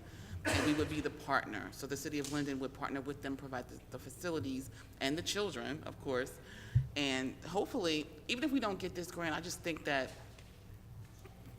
since 2014, it's beyond the time now. We have facilities, there's a need, it's been proven, and we can even go and try and get private funding, or we can, look at our budget seriously and reallocate some of the funds. So we give out money to youth organizations that do sports. But how about we give out money, not even give out, just create a line item in our budget for something that's not a sport. All children don't play sports, so there's this program and this organization, they provide STEM. So they're gonna do science, technology, engineering, they do math, they do a lot of good programs. And I'm just, I'm tired of everybody, poking their chest out and, I'm gonna do this, we need to get it done. I'm just asking for everybody's cooperation. I know that everybody's in line with applying for the grant, but if we don't get the grant, we still need to move forward and create some kind of a program in our city for the children through our city, because everybody can't go to the Board of Education programs. A lot of them can't afford it. So, just my idea that if we're gonna really be serious, I hope that after we start this process, that we see it through to fruition for the children of the city of Linden. So thanks everybody for your cooperation. Thank you. Ms. Malik? Who? You want to talk about this first? Oh, no, I think this is a grant there was questions about yesterday, and I fully support this program. I wasn't able to go to the meeting in regards to this, but this is more of the programming that we need to get done in Linden as far as our recreation department, moving more towards programming towards our children as well as our elderly that we keep forgetting. I didn't say you, I'm just saying in general. But this is a good program, and hopefully next year's budget we can appropriate some money for other programs. I think this year, again, without raising the tax rate, the mayor put $50,000 in for sports programs. That was just the first step. I think we did basketball, I think track and field, right, Mayor? As well as softball. I think they're trying to get up and running. So this is something that we need to look at whether we get the grant funded or not. Ms. Malik, will you come up? Are we gonna vote on this or we gonna let her go? We're going to let her go till the end. We're going to go to the end. Why? She's not gonna talk on this. We should probably vote, George. No, we're going to vote at the end. I thought we voted. Ms. Malik, 300? Sure. What do we get for this? And also, someone can let me know, what are we currently doing about leaf composting? No, we're not. Anyone? Frank? Mrs. Malik? This is an agreement that we are entering into with Union County for composting the leaves that are removed from the city's streets. And where is this going to be done? They have a compost facility in Springfield. Okay. It's about a 65-acre site that they compost leaves, and then they market their leaves, their final product.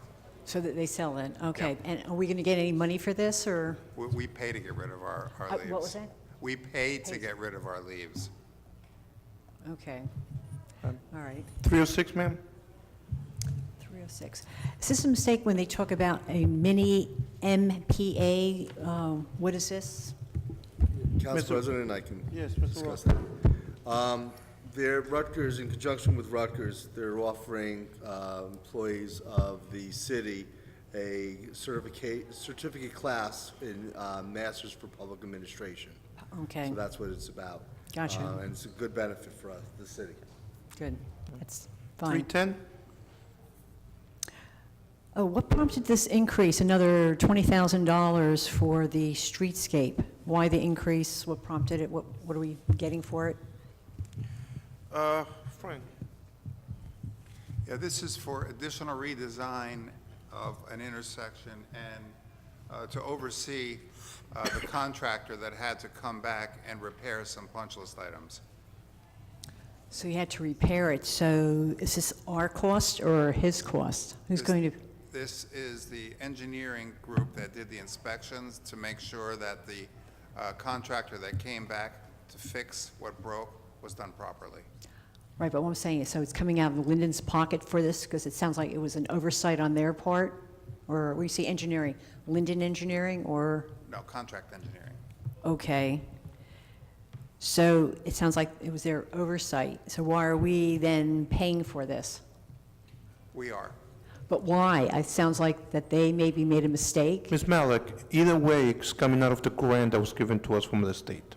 Doesn't matter, it's money going out, so it's, Yeah, it is. I couldn't hear what you, Yes. Yes. All right, you're not allowed to talk right now. Council President? No, What you you wait. Okay. Franklin, I'm sorry, can you please finish? I believe that's it. There were some sidewalks that broke for unknown reasons, and they Fair had enough. to oversee the contractor. I appreciate it, thank you. 14, I got my, 14, you got an answer I got on my that? answer. Okay. 316? 316, okay. Take these off here. Who's overseeing this concept plan? Where's Mr. Pauls?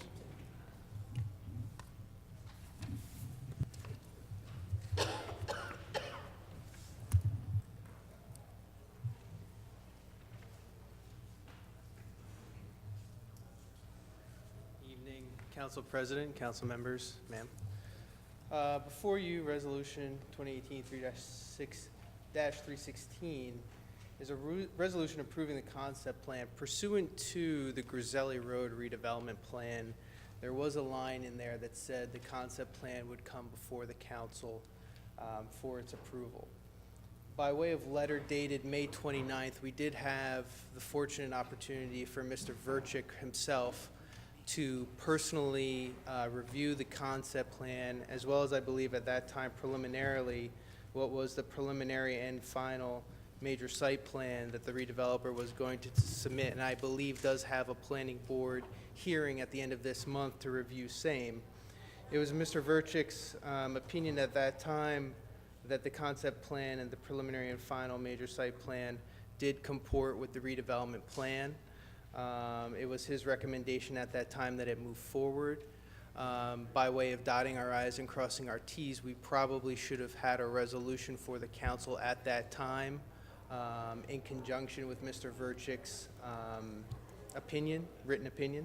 It was brought to our attention by council to redeveloper.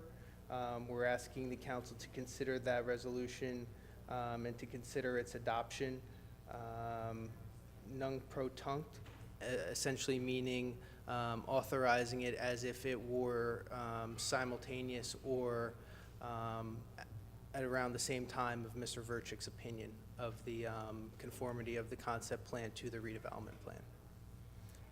There's also the exhibits to the resolution should have been attached, which were in fact the concept plan for the over 4 million square feet of warehouse and offices, which Mayor Armstead discussed in his report to the council president and council. Thank you, sir. Ms. Malik, 337? That was the last one. Who's championing this work? I mean, what department is this coming underneath where the Bolin Associates will be doing this work? Mr. Roth, do you have an answer for this? We went out for RFQ and RFPs for that position because Bolin resigned. They were moving to a different direction. However, we have approximately 12 grants that are in the works that they know the software for the application. They know the background of these. So they're being placed on just to finalize these several, I think it's 10 or 12 grants, and then they'll be done with the city. So it's the legal department that's overseeing this? Well, it's a Or combination championing of it. legal and the CFO. And the what? The CFO, finance. Okay, okay. Alexis works mostly with them. Fine, I'm done. Thank you. I need a motion for 300, 306, 310, 314, 316, 337, and 338. Yes, Council President, I make a motion for 300, Resolution 2018, 300, 306, 310, 314, 316, 337, 338, and I request a second. Second. Mrs. Ormond? She's not here. What's Joe gonna write down, though? Javik? Yes. Brown? Yes. Mohammed? Yes. Cosby? Not here either. Roman? Yes. Strano? Yes. Yemakaitis? Yes. Medina? Yes. Hickey? Mr. Alvarez? Yes.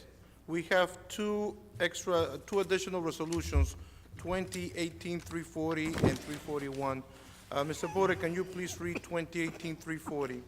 Resolution to apply for and obtain grant funding from the Royd Grant Program to support recreational activities for the City of Linden's disabled population. Whereas the City of Linden desires to apply for and obtain a grant from the Royd Grant Program for approximately $20,000 to carry out a project to support the Linden recreational activities for children and adults, be it therefore resolved, one, that the City of Linden does hereby authorize the application for such a grant, and two, recognizes and accepts that the grant program may offer a lesser or greater amount, and therefore, upon receipt of the grant agreement from the Royd Grant Program, does further authorize the execution of such grant agreement, and also upon receipt of the fully executed agreement from the grant program, does further authorize the expenditure of funds pursuant to the terms of the agreement between the City of Linden and the Royd Grant Program. Be it further resolved that the persons whose names, titles, and signatures appear below are authorized to sign the application, and that they or their successors in said titles are authorized to sign the agreement and any other documents necessary in connection with therewithin. Anybody wants to make a comment on this? May I have a motion for 340, please? Yes, Council President, I make a motion for approval of Resolution 340 and request a second. Second. Mrs. Ormond? Yes. Javik? Yes. Brown? Mohammed? Cosby? Roman? Yes. Strano? Yes. Yemakaitis? Yes. Medina? Yes. Hickey? Yes. Mr. Alvarez? Yes. Mr. Bode, can you please read 341? A resolution accepting the resignation of Robert Sadowski and appointing Derek Armstead a member of the Linden Roselle Sewerage Authority.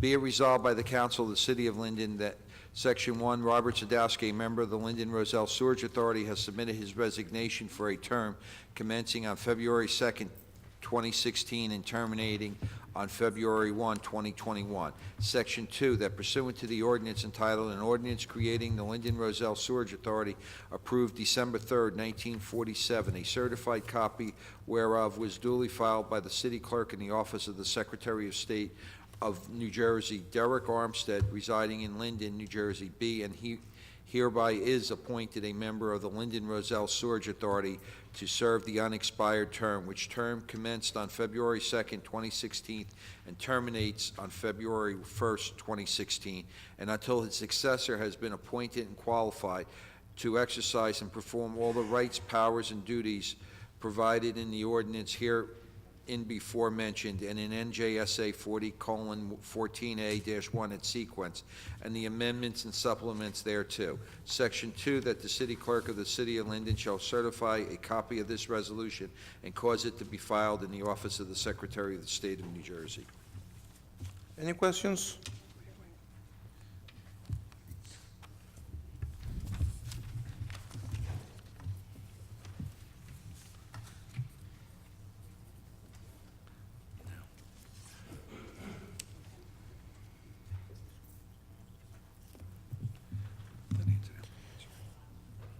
Has the mayor ever appointed himself?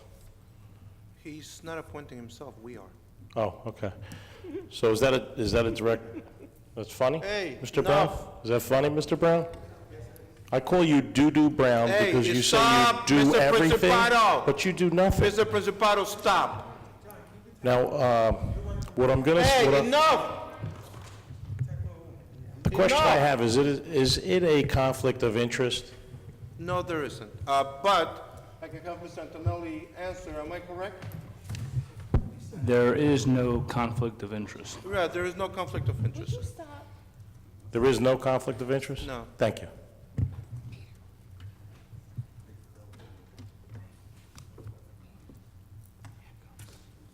May I have a motion, please? Council President, I make a motion for the approval of Resolution 341 and request a second.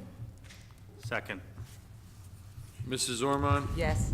Javik? Yes. Brown? Yes. Mohammed? Yes. Cosby? Yes. Roman? Yes. Strano? Yes. Yemakaitis? Yes. Medina? Yes. Hickey? Yes. Mr. Alvarez? Yes.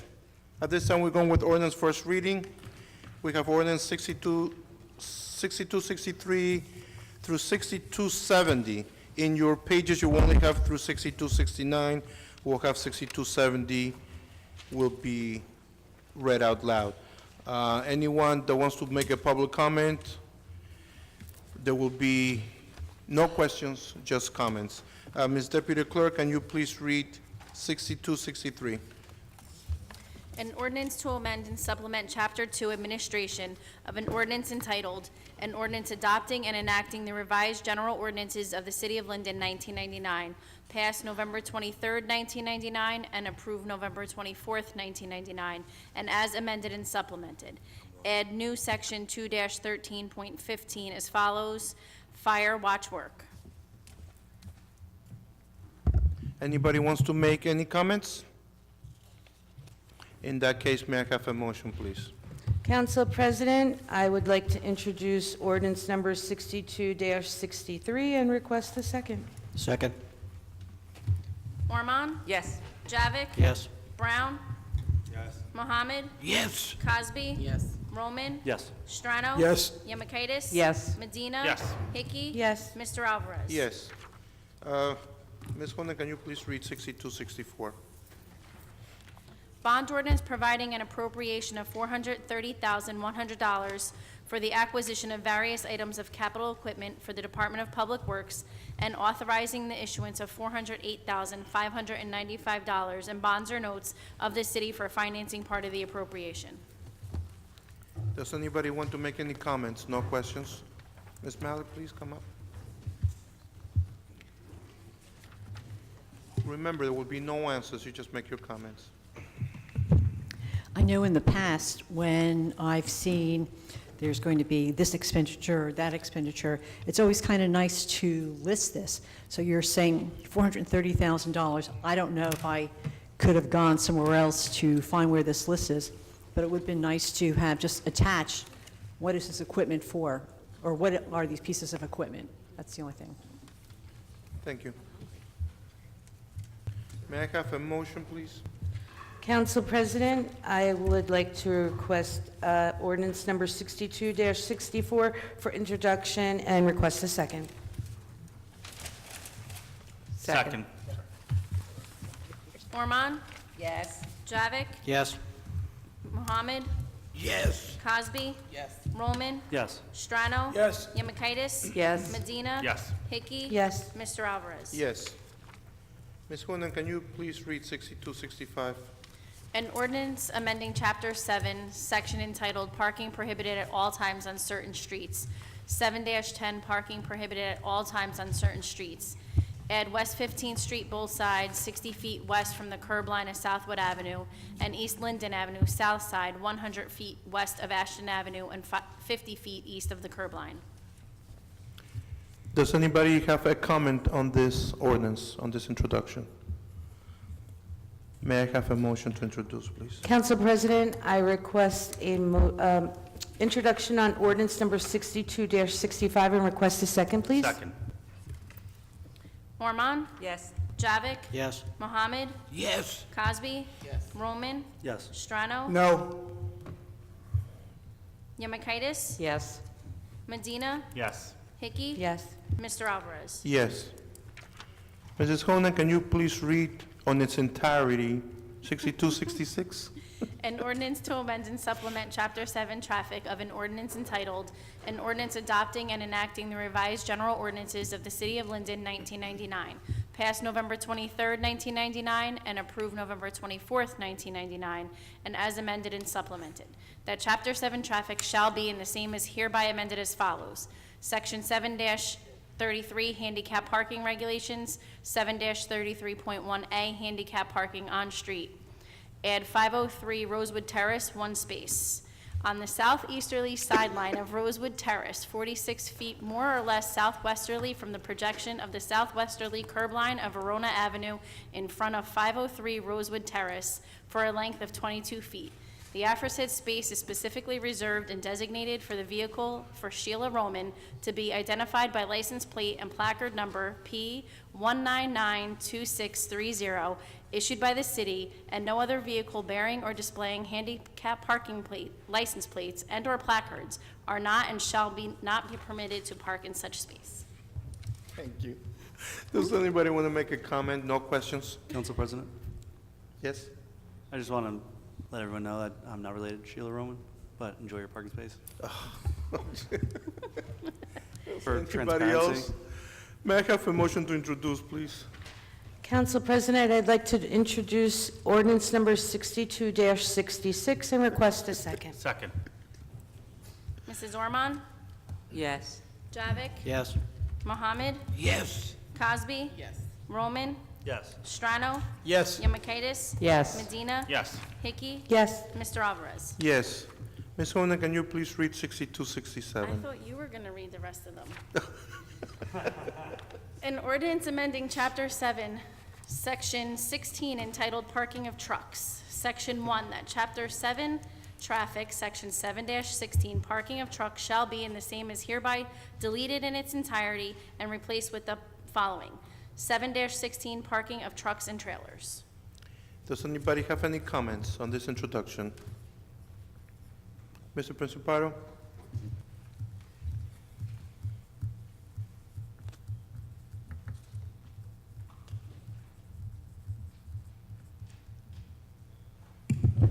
John Principato, 1706 Westover Road. Where specifically, No questions, sir. Make a comment. oh, okay.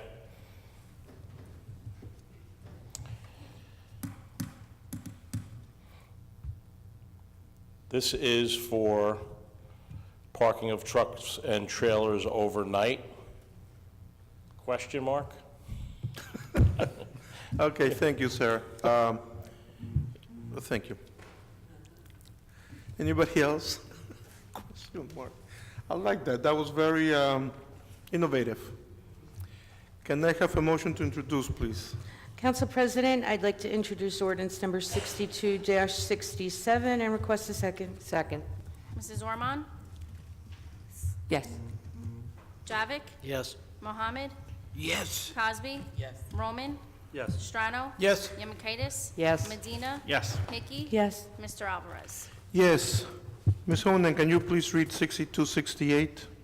An ordinance to amend and supplement Chapter 7 Traffic of an ordinance entitled, an ordinance adopting and enacting the revised general ordinances of the City of Linden, 1999, passed November 23rd, 1999, and approved November 24th, 1999, and as amended and supplemented. Delete Section 7-15.1 parking decals in its entirety, and add Section 7-15.1 parking decals. Anybody wants to make any comments on the introduction? Can I have a motion, please? Council President, I'd like to introduce ordinance number 62-68 and request a second, please. Second. Mrs. Ormond? Yes. Javik? Yes. Mohammed? Yes. Cosby? No. Roman? Yes. Strano? Yes. Yemakaitis? Yes. Medina? Yes. Hickey? Yes. Mr. Alvarez? Yes. Ms. Onan, look at that, 2 more to go. That's it. And I get to only read part of this one. Can you please read 6269?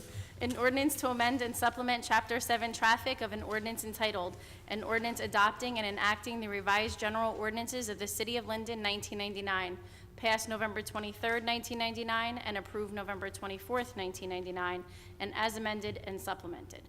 That Chapter 7 Traffic shall be, and the same is hereby amended as follows: Section 7-33 Handicap Parking Regulations, 7-33.1A Handicap Parking on Street, add 905 Walnut Street, second floor, 1 space. Does anybody want to make a comment on this introduction? May I have a motion, please? Council President, I'd like to introduce ordinance number 62-69 and request a second. Second. Mrs. Ormond? Yes. Javik? Yes. Mohammed? Yes. Cosby? Yes. Roman? Yes. Strano? Yes. Yemakaitis? Yes. Medina? Yes. Hickey? Yes. Mr. Alvarez? Yes.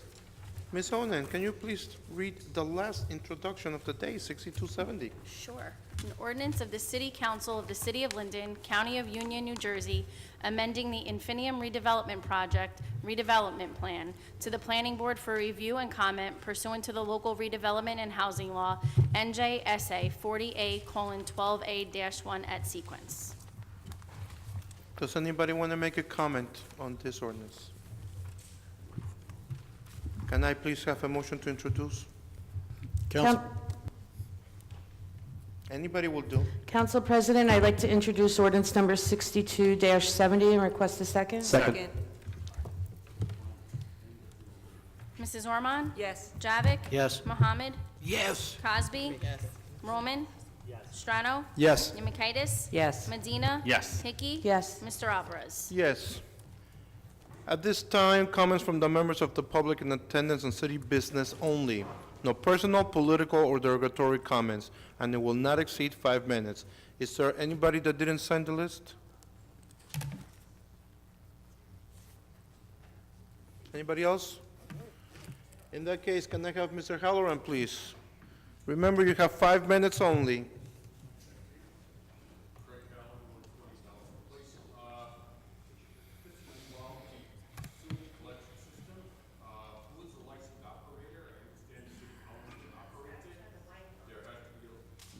Sorry.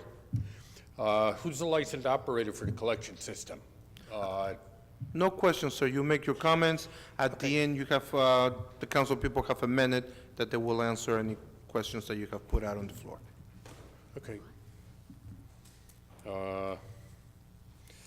Twice I was at the City Hall, and I ran across computer problems. One was when I went to get a dog license, the computer system wasn't working. And once when I went to pay my taxes, and the computer system wasn't working. Is there a problem with the system? I don't know. The answer by the city employees, which I commend, was they would transact my business that I had to do, and they would send me a letter with the appropriate legal paperwork, whatever. And that, even though 47 cents plus the cost of envelope, the mail, and the employee's time, doesn't amount to a lot. But if I was one person, how many other people had this problem? And that's a cost that wasn't needed to be incurred by the city. And while I was in the mayor's office complaining about the computer system, I was told that there seemed to be a shortage of employees and that's one of the reasons that stuff like this happens. All right, That's anything it. else, sir? Thank you very much. Have a good night.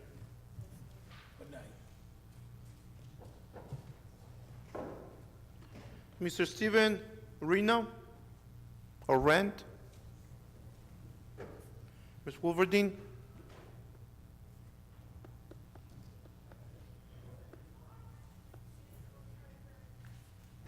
Good evening, Diane Wolverding, 6th Ward.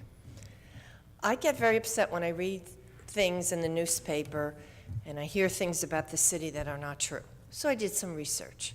So I just want to clear up some things that were put out there that are not true, okay? And this is right now about the school district. They did not have a $6 million windfall. It was 3.5, and they're using it next year as this budget is already done. When they have a surplus, I am told they use it for emergencies such as fire, storm damage, and then the leftover will be applied to reduce taxes, and I was told for next year, for 2019 budget. I am very happy to hear that. We were told here at one of the meetings that the high school was building a library, which I was a little suspicious at since I know we have a nice one not too far away. So I asked about that, and it's really a media study center with docking stations for computers and printers, and they, of course, were well aware of our nice library not too far. I was very happy to see that Dr. Robotosi is taking extra concern about safety of the students. I am a former teacher, and I remember being in the airport when Columbine started, and you know there's been more horrific things going on since. So to me, and I have no children in this school, but I think it's important that the staff and students be taken care of and that there's safety.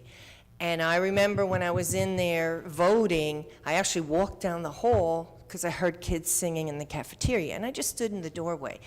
And I'm listening, and I'm thinking, oh my God, anybody could be walking in here. And luckily, I'm not a person that's crazy that's going to do any harm to the students. So I am very happy that he's concerned about the primary and that is trying to come up with an idea to make it harder for anyone to access the school when you should just be in there voting. So I won't be looking at kids anymore singing, but I am very happy that he's doing that.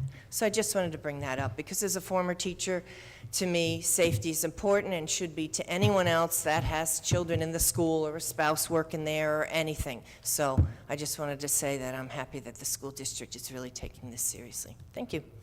Thank you, ma'am. Can we comment? Mr. Principato? Nope. Mr. Principato? Lisa, you got your minute at the end?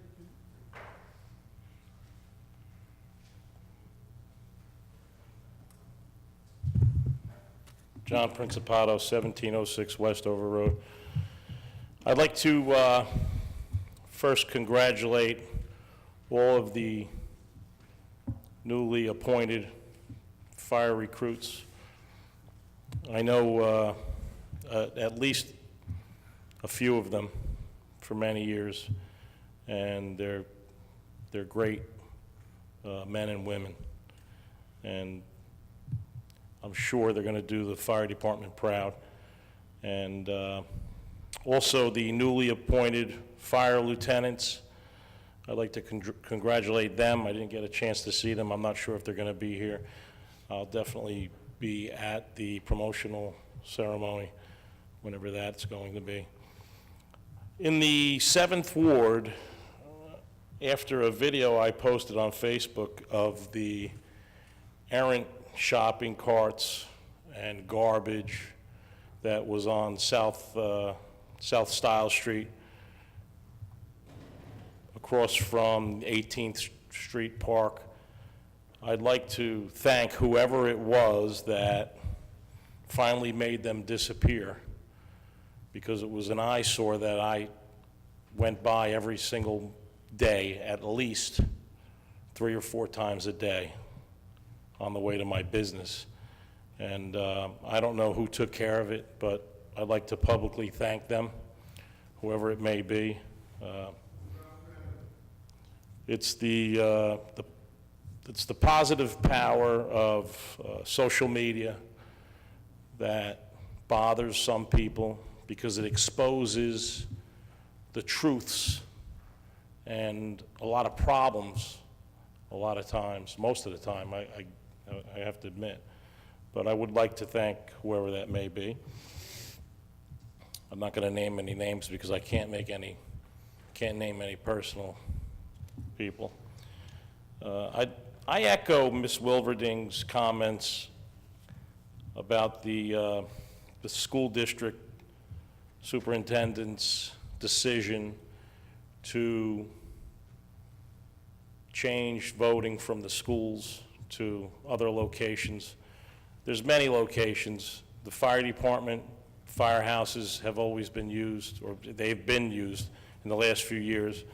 And I've actually worked in the firehouse, and we had voting on Chandler Avenue, the number 3 firehouse, which is on the corner of Chandler and East Elizabeth Avenue, and it went off without a hitch. And, you know, there weren't any issues of safety. The firefighters were there most of the time. We went out on calls. You know, we accommodated them, basically. So I think it's a great idea. I vote at School 9, which now one of my children goes to, but 4 of my children have gone to School 9. And it seems like it's just not, it's not a good place, you know, to vote and let Lord knows, God knows who come into those schools and case them out, people that don't belong there. And I also want to say that I like the boxes that they put in front of the schools also, because I have to go to McManus and School 9 on numerous occasions for forgotten lunches, books, computers, whatever it may be, school IDs, you name it. And that trek from the front door, ringing the bell, from the front door going into the principal's office or the nurse's office or wherever wherever I have to go to get those things to my children or give them aspirin or whatever. It's nice to just be able to drop it off in the box and not have to go into the school and, you know, move around the children that are, you know, when they're moving. It's just not a good environment. And I'd also like to say that earlier, when the council president stopped at the 3-minute mark one of the council people from speaking, I thought it was pretty funny, the expression on the council person's face. And that's why I Sorry, cackled. sir. 5 minutes. And I got attacked after that. So Mr. Principato? it had nothing to do with the children. I just want to Mr. say that. Principato, I know. It had nothing to do with the children. Thank you Thank you. very much. Have a good day.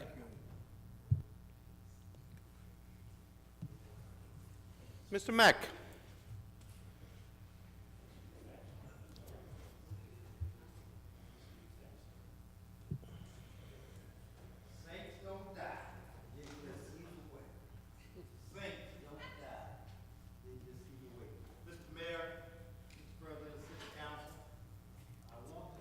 Mr. Mack, press the button, please. Thank you. I want to say that on behalf of the peoples, I'm gonna say it again, saints don't die, they just sleep away. The people want me to look at the fact of Mr. John T. DeGoria, and the people ask me to think about George Mikowski. And the people ask me to think about Monaco, Kachansky, Daniels, DeLeo, and our present staff on the city of Linden. I have thought about it, and I prayed about it. There's one other queen of the planet Earth.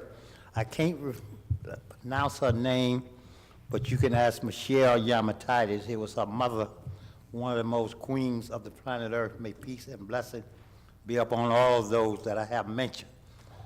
because they was great inspirationals to me and to the community. I want to say to the community, starting with the 1st Ward to the 10th Ward, the peoples were speaking to me because I know somebody in Linden in every ward believe that. If I said that, believe that. I know somebody in every ward in the city of Linden. Because I got here in 1964. And I was under the leadership of the people that I named, especially John Negorio and George Mikowski. And those are the individuals that gave me the guidelines of how to conduct myself in the city of Linden. And another name that I made, they taught me how to respect other people. I'm talking about from the 1st Ward to the 10th Ward because I talked with the people, and the people said, I didn't say it, the people said it. I'm not going to call no name, not this time, not this time. I'm going to call a name this time. But let it keep coming to me, and I will be calling you name by name. When people call the 1st Ward to the 10th Ward, if the people call you, you should have the courtesy, according to the people, to call them back. If the people leave you a message, you should have the courtesy to respond to them. If the peoples now, ask you to do something, if you don't know what this, you don't know, just tell them you don't know. You'll find out, you'll get back to them. Don't tell the people you're gonna do it, and then please don't show it there, don't show up. Don't tell the people that. Just at least tell them something, but don't tell them a lie. Tell them something, don't tell them a lie. And the peoples, it's shown me, beyond the reason of a doubt, that they are not lying. You know, I'm talking to council number 1 through 10. You know, if somebody called you and you didn't get back to them, or you failed to get back to them, just praise be to God. That's okay. We can live with that. But please don't keep telling the people that you're going to take care of something for them, and they don't hear from you till you get ready to start your campaign. Don't do that. They're asking me to tell you, don't do that. Because John Negorio and George Mikowski them did not raise me like that. I can't stand that type of behavior because we don't know nothing about that type of behavior. If we say something, we mean it. And that's the bottom line. Bottom line. Tonight, I'm going to let it go from council number 1 through 10. Please look at your phone, call these people back. School is getting ready to open up. Grass is up this high. They got grass going around their house this high. They got roots coming out of the ground. You done talk to you about it. Then you tell them you're going to have a meet. You ain't got no, there ain't nobody, then I call you myself to ask you about the meet. You don't even know what I'm talking about. So the people ask me on behalf of the people. And we want to thank Public Works because they are doing the best they can with what they're working with. You understand? We do have some people in the community that do disobey. All right? But the bottom line tonight is, bottom line, let's stop not serving humanity. If you're not here to serve humanity, don't get me wrong. Please, please, please, please, please. Thank you, Mr. Mack. James Moore Jr.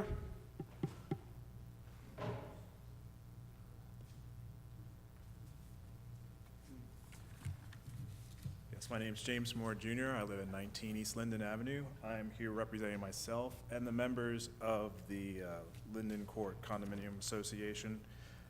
There's two issues. One may seem a little bit trivial, but it leads to another one that affects everyone. And I think we've been dealing with this issue for a year. And probably the easiest way to summarize it is to read this letter that I sent to our neighbor, that is the Linwood Inn, about this issue, September 7th, 2017. On or about September 1st, 2017, your establishment initiated operation of LED floodlights at the rear of the building. The light from these floodlights are directed at and into the condominium units directly behind the Linwood Inn at 19 and 21 East Linden Avenue. These lights create an annoyance and negatively impact the quality of life of the owners of the affected units. In particular, these lights shine into the bedroom windows of the condos and remain on all night. Please be aware that your current mode of operation of said lights are in violation of Linden City Ordinance 31-25.5A. The members of the Linwood Court Condo Association respectfully request that you cease the use of these lights immediately. Being that we are in a mixed commercial residential zone, we recognize that it's important to have good relations with our neighbors and be sensitive to each other's needs. It is our hope that your compliance with this request will be done voluntarily. Now, before I sent this letter, I actually did what anybody would do, is that if there was something wrong, if you have a neighbor, go over and talk to them. So I went over to talk to them, and the response was not, was not what one would expect. The response was one of denial. They've got 5 floodlights pointed at the houses, but they're saying that the light's not hitting the houses. I pointed out that I understood the reason for the lights because they said that they had been broken into, found out later that they actually been broken into the front of the building, not the back, but that's okay. The light is there also for the safety of their patrons. However, this notwithstanding, there's still an ordinance. And I've sat here today and listened to you guys talk about all the ordinances that you've passed. And my understanding is that an ordinance has the effect of law. So when I pointed out this, again, the response was denial. No, the lights aren't pointed at your houses. No, there is no ordinance. I also pointed out that, hey, if there's a different way of doing this, we can. Look, there's a light pointed in the opposite direction on a PSE&G pole in your parking lot. Why don't you use that? I've seen you use that before. There is no response to that. Okay. Now,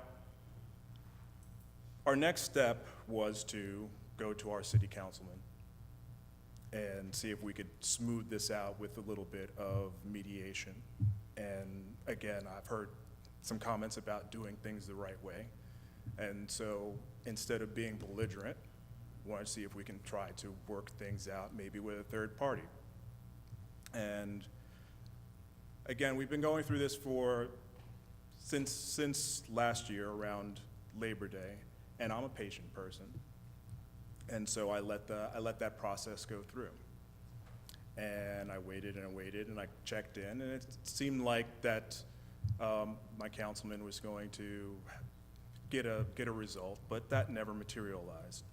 And so finally, the advice was to go to the construction department and put in a complaint, which I did. And here's the part where what should have been a simple thing to resolve turns into something that I think we should all be concerned about. In going to the construction department and filing the complaint, the complaint was not investigated properly. In fact, it wasn't investigated at all.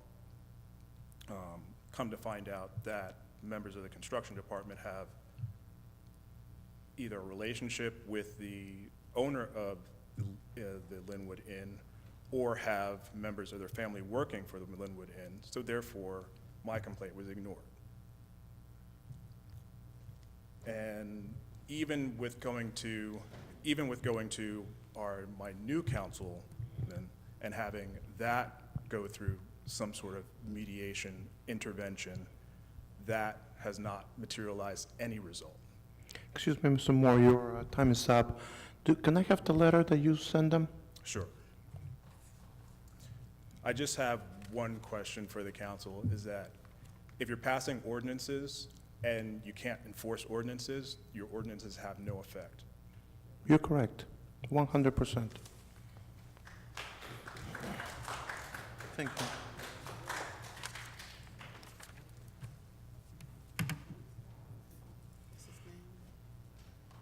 James Moore. I'm going to speak with Mr. Katamski after this. Mr. Scutro?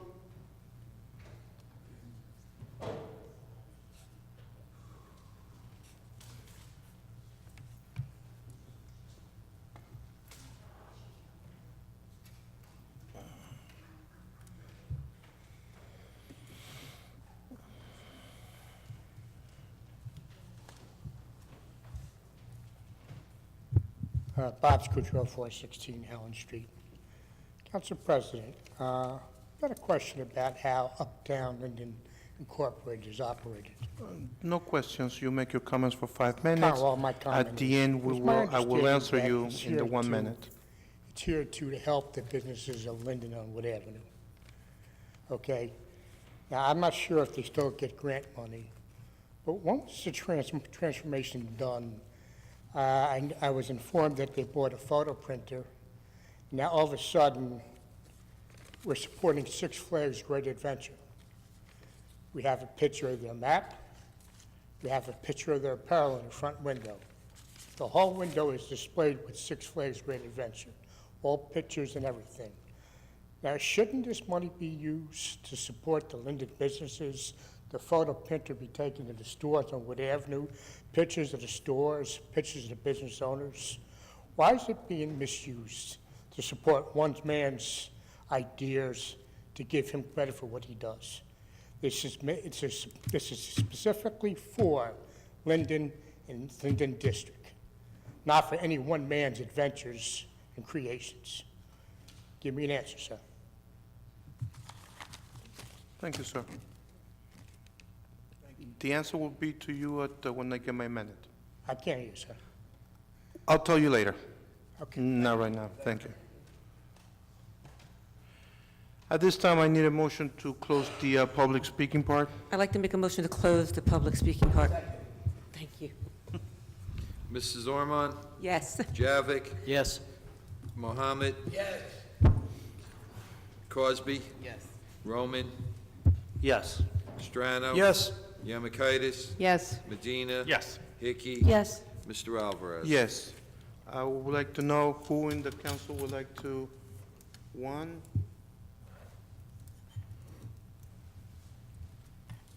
10, 9, 6,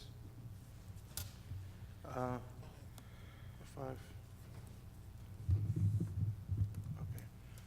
Councilwoman, can we start with you, please? Yes, thank you. And I'm going to have to talk really, really fast, but this is about school safety. First of all, those administrators make 6 figures. They can come up with 2 simple words called in service, close the schools down for the day, instead of trying to take away the public places, the only public places that people have, especially in the first word to vote.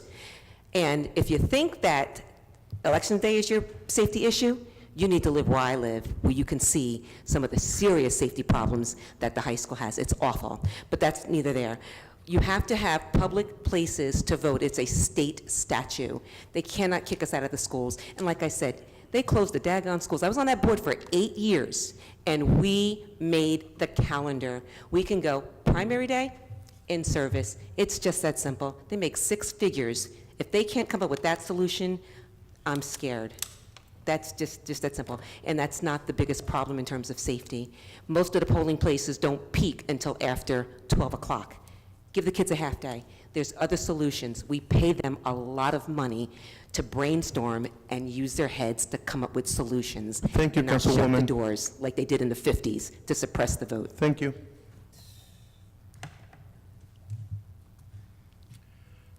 Councilwoman Hickey? I just want to wish everybody a nice end of the summer. We'll see you in September. Thank you. Mr. Medina? Yeah, thank you, Council President. I just wanted to address the issue with the internet. or computer problem that you had that day when you visited City Hall. I don't know the exact date, but I do know for a couple of weeks we did have spotted internet disruption throughout City Hall due to an issue with Comcast. And that does happen quite frequently, unfortunately, but we're working with them to kind of just rectify that so we don't have any further service interruptions. So that might have been one of the cases, but we are bringing new platforms here in the city for to make it easier for residents to apply for dog licenses and pay for taxes, et cetera, and et cetera. And we have some new technology and more, we're editing more documents that we want to make it more easily accessible for residents. So I apologize for that, but again, we do have some service disruption. And I know it was just a couple of weeks ago, or actually back in July and earlier this month as well. So I do get reports on that. So that might have been the issue. I just wanted to answer that for you, or just try to give you some sort of an explanation. As for Mr. Moore. Thank you, Councilman. Oh, I already finished. But good luck with that, and we'll work on that. Thanks. Councilman Roman? Thank you, Council President. I was going to use my minute to talk about things I've found out that I think are hideous and just bad things going on throughout the city. And I'm going to pass on that this month. I'm going to speak to Mr. Moore, who brought this issue to me. And I'm happy you came. I'm happy that this body and directors got to hear you. And I implore this council to and our directors to help this man with this problem. I've seen the lights, and it's not easy for him or one of our vice principals who live right next door to him. They can't use the bedrooms at night. So if you guys can help them, because I was unable to. And I apologize, I failed you in that. But I hope that this governing body as a whole helps this gentleman. Thank you. Thank you, Councilman. Councilwoman Cosby. Yes. So I forgot to tell my daughter happy birthday. Happy birthday, Cece. She's my baby girl. I almost forgot. Thank you, George, for wishing her happy birthday. I wanted to just also say to Mr. Moore that if you have the ordinance and you have evidence, you have every right to write these people a ticket in the municipal court. So you have that authority. So if you're not getting the services and nobody's, you don't get it, like I said, it's a process we have to go through. However, as a citizen, and you have that right, trust me. You can come right to this court, swear out a complaint, provide your evidence, and then they'll be brought to court, and you can prove them, that they're disturbing your sleep. I wanted to just say something, Mr. Scutro's comments about the Uptown Linden. When I learned about the whole Six Flag thing, it's a good thing we have our children going to work. However, it would have been a better thing if that energy had been taken and put our kids to work in town at the local businesses on Wood Avenue. Thank you, Councilwoman. Sorry, I'm just saying. Oh, okay, Mayor. I just wanted to mention to Mrs. Wilverding that when you get a chance, you can stop by my office and we'll actually show you the budget and we'll show you just how much money that the school board did have, the surplus they did have. And I want you to understand one thing, that we're here to reduce the taxes in this town and give people a chance to be able to live in this town again. And that is our objective. Okay, we will not stop. And if you're for raising taxes, go ahead. But I feel that they squandered some money, and they were going to. They were doing repairs in the library. They had $6 million. They could have saved the taxpayers some money this year, and they didn't. No, this is not a debate. As far as school safety is concerned, I question why the assistant superintendent came to school number 5. Of all the schools in the city, she had to park her behind in my district. You know what? There's something going on here, and they want to disrupt the election. They want to disrupt the elections in the 5th ward, and the 4th ward. They want to disrupt these elections, and that's what the plan is, and we're not going to have any part of it. No voter suppression allowed in this city. Thank you, Mayor. Ms. Wolverine, this is not a debate. Everybody had a chance to talk. The council people get their minute. Ms. Malik, you had a question on one of the ordinances where was the money going to? You can pass by the clerk's office, and they will be able to give you the ordinance, and it has the breakdown. Mr. Principato, you had a question on an ordinance. I don't remember what it was. Oh, you had a question right here. And I have on my notes that you can pass by the clerk's office, and they will be able to give you what you need to answer that. Mr. Moore, before the night is over, I'm going to speak with the head of construction and with Councilman Roman, and we're going to put an end to this, okay? If there is such an ordinance or resolution as you stated, which I believe is in the letter, then we should put an end to it. And Mr. Scutro, I cannot comment on that. It's, all I can tell you is under investigation right now, okay? I cannot comment on anything that's under investigation. Motion to adjourn. No. It's done. No, we're done. You got your chance, Second. sir. Motion to adjourn? No. Second. No! Oh, what else? At this time, the council meetings will be as follows. Council conference meeting Monday, September 17th, 2018, at 6 p.m. in the council conference room, City Hall 301 Northwood Avenue. Council conference meeting prior to the council meeting Tuesday, September 18th, 2018, at 6 p.m. in council conference room, City Hall 301 Northwood Avenue. Council meeting Tuesday, September 18, 2018, at 7 p.m. in the council chamber, City Hall 301 Northwood Avenue. Now I need a motion to adjourn. Motion to adjourn, please. Second. Sorry. Mrs. Ormond? That's on camera. Yes. Gavick? Yes. Brown? Mohammed? No.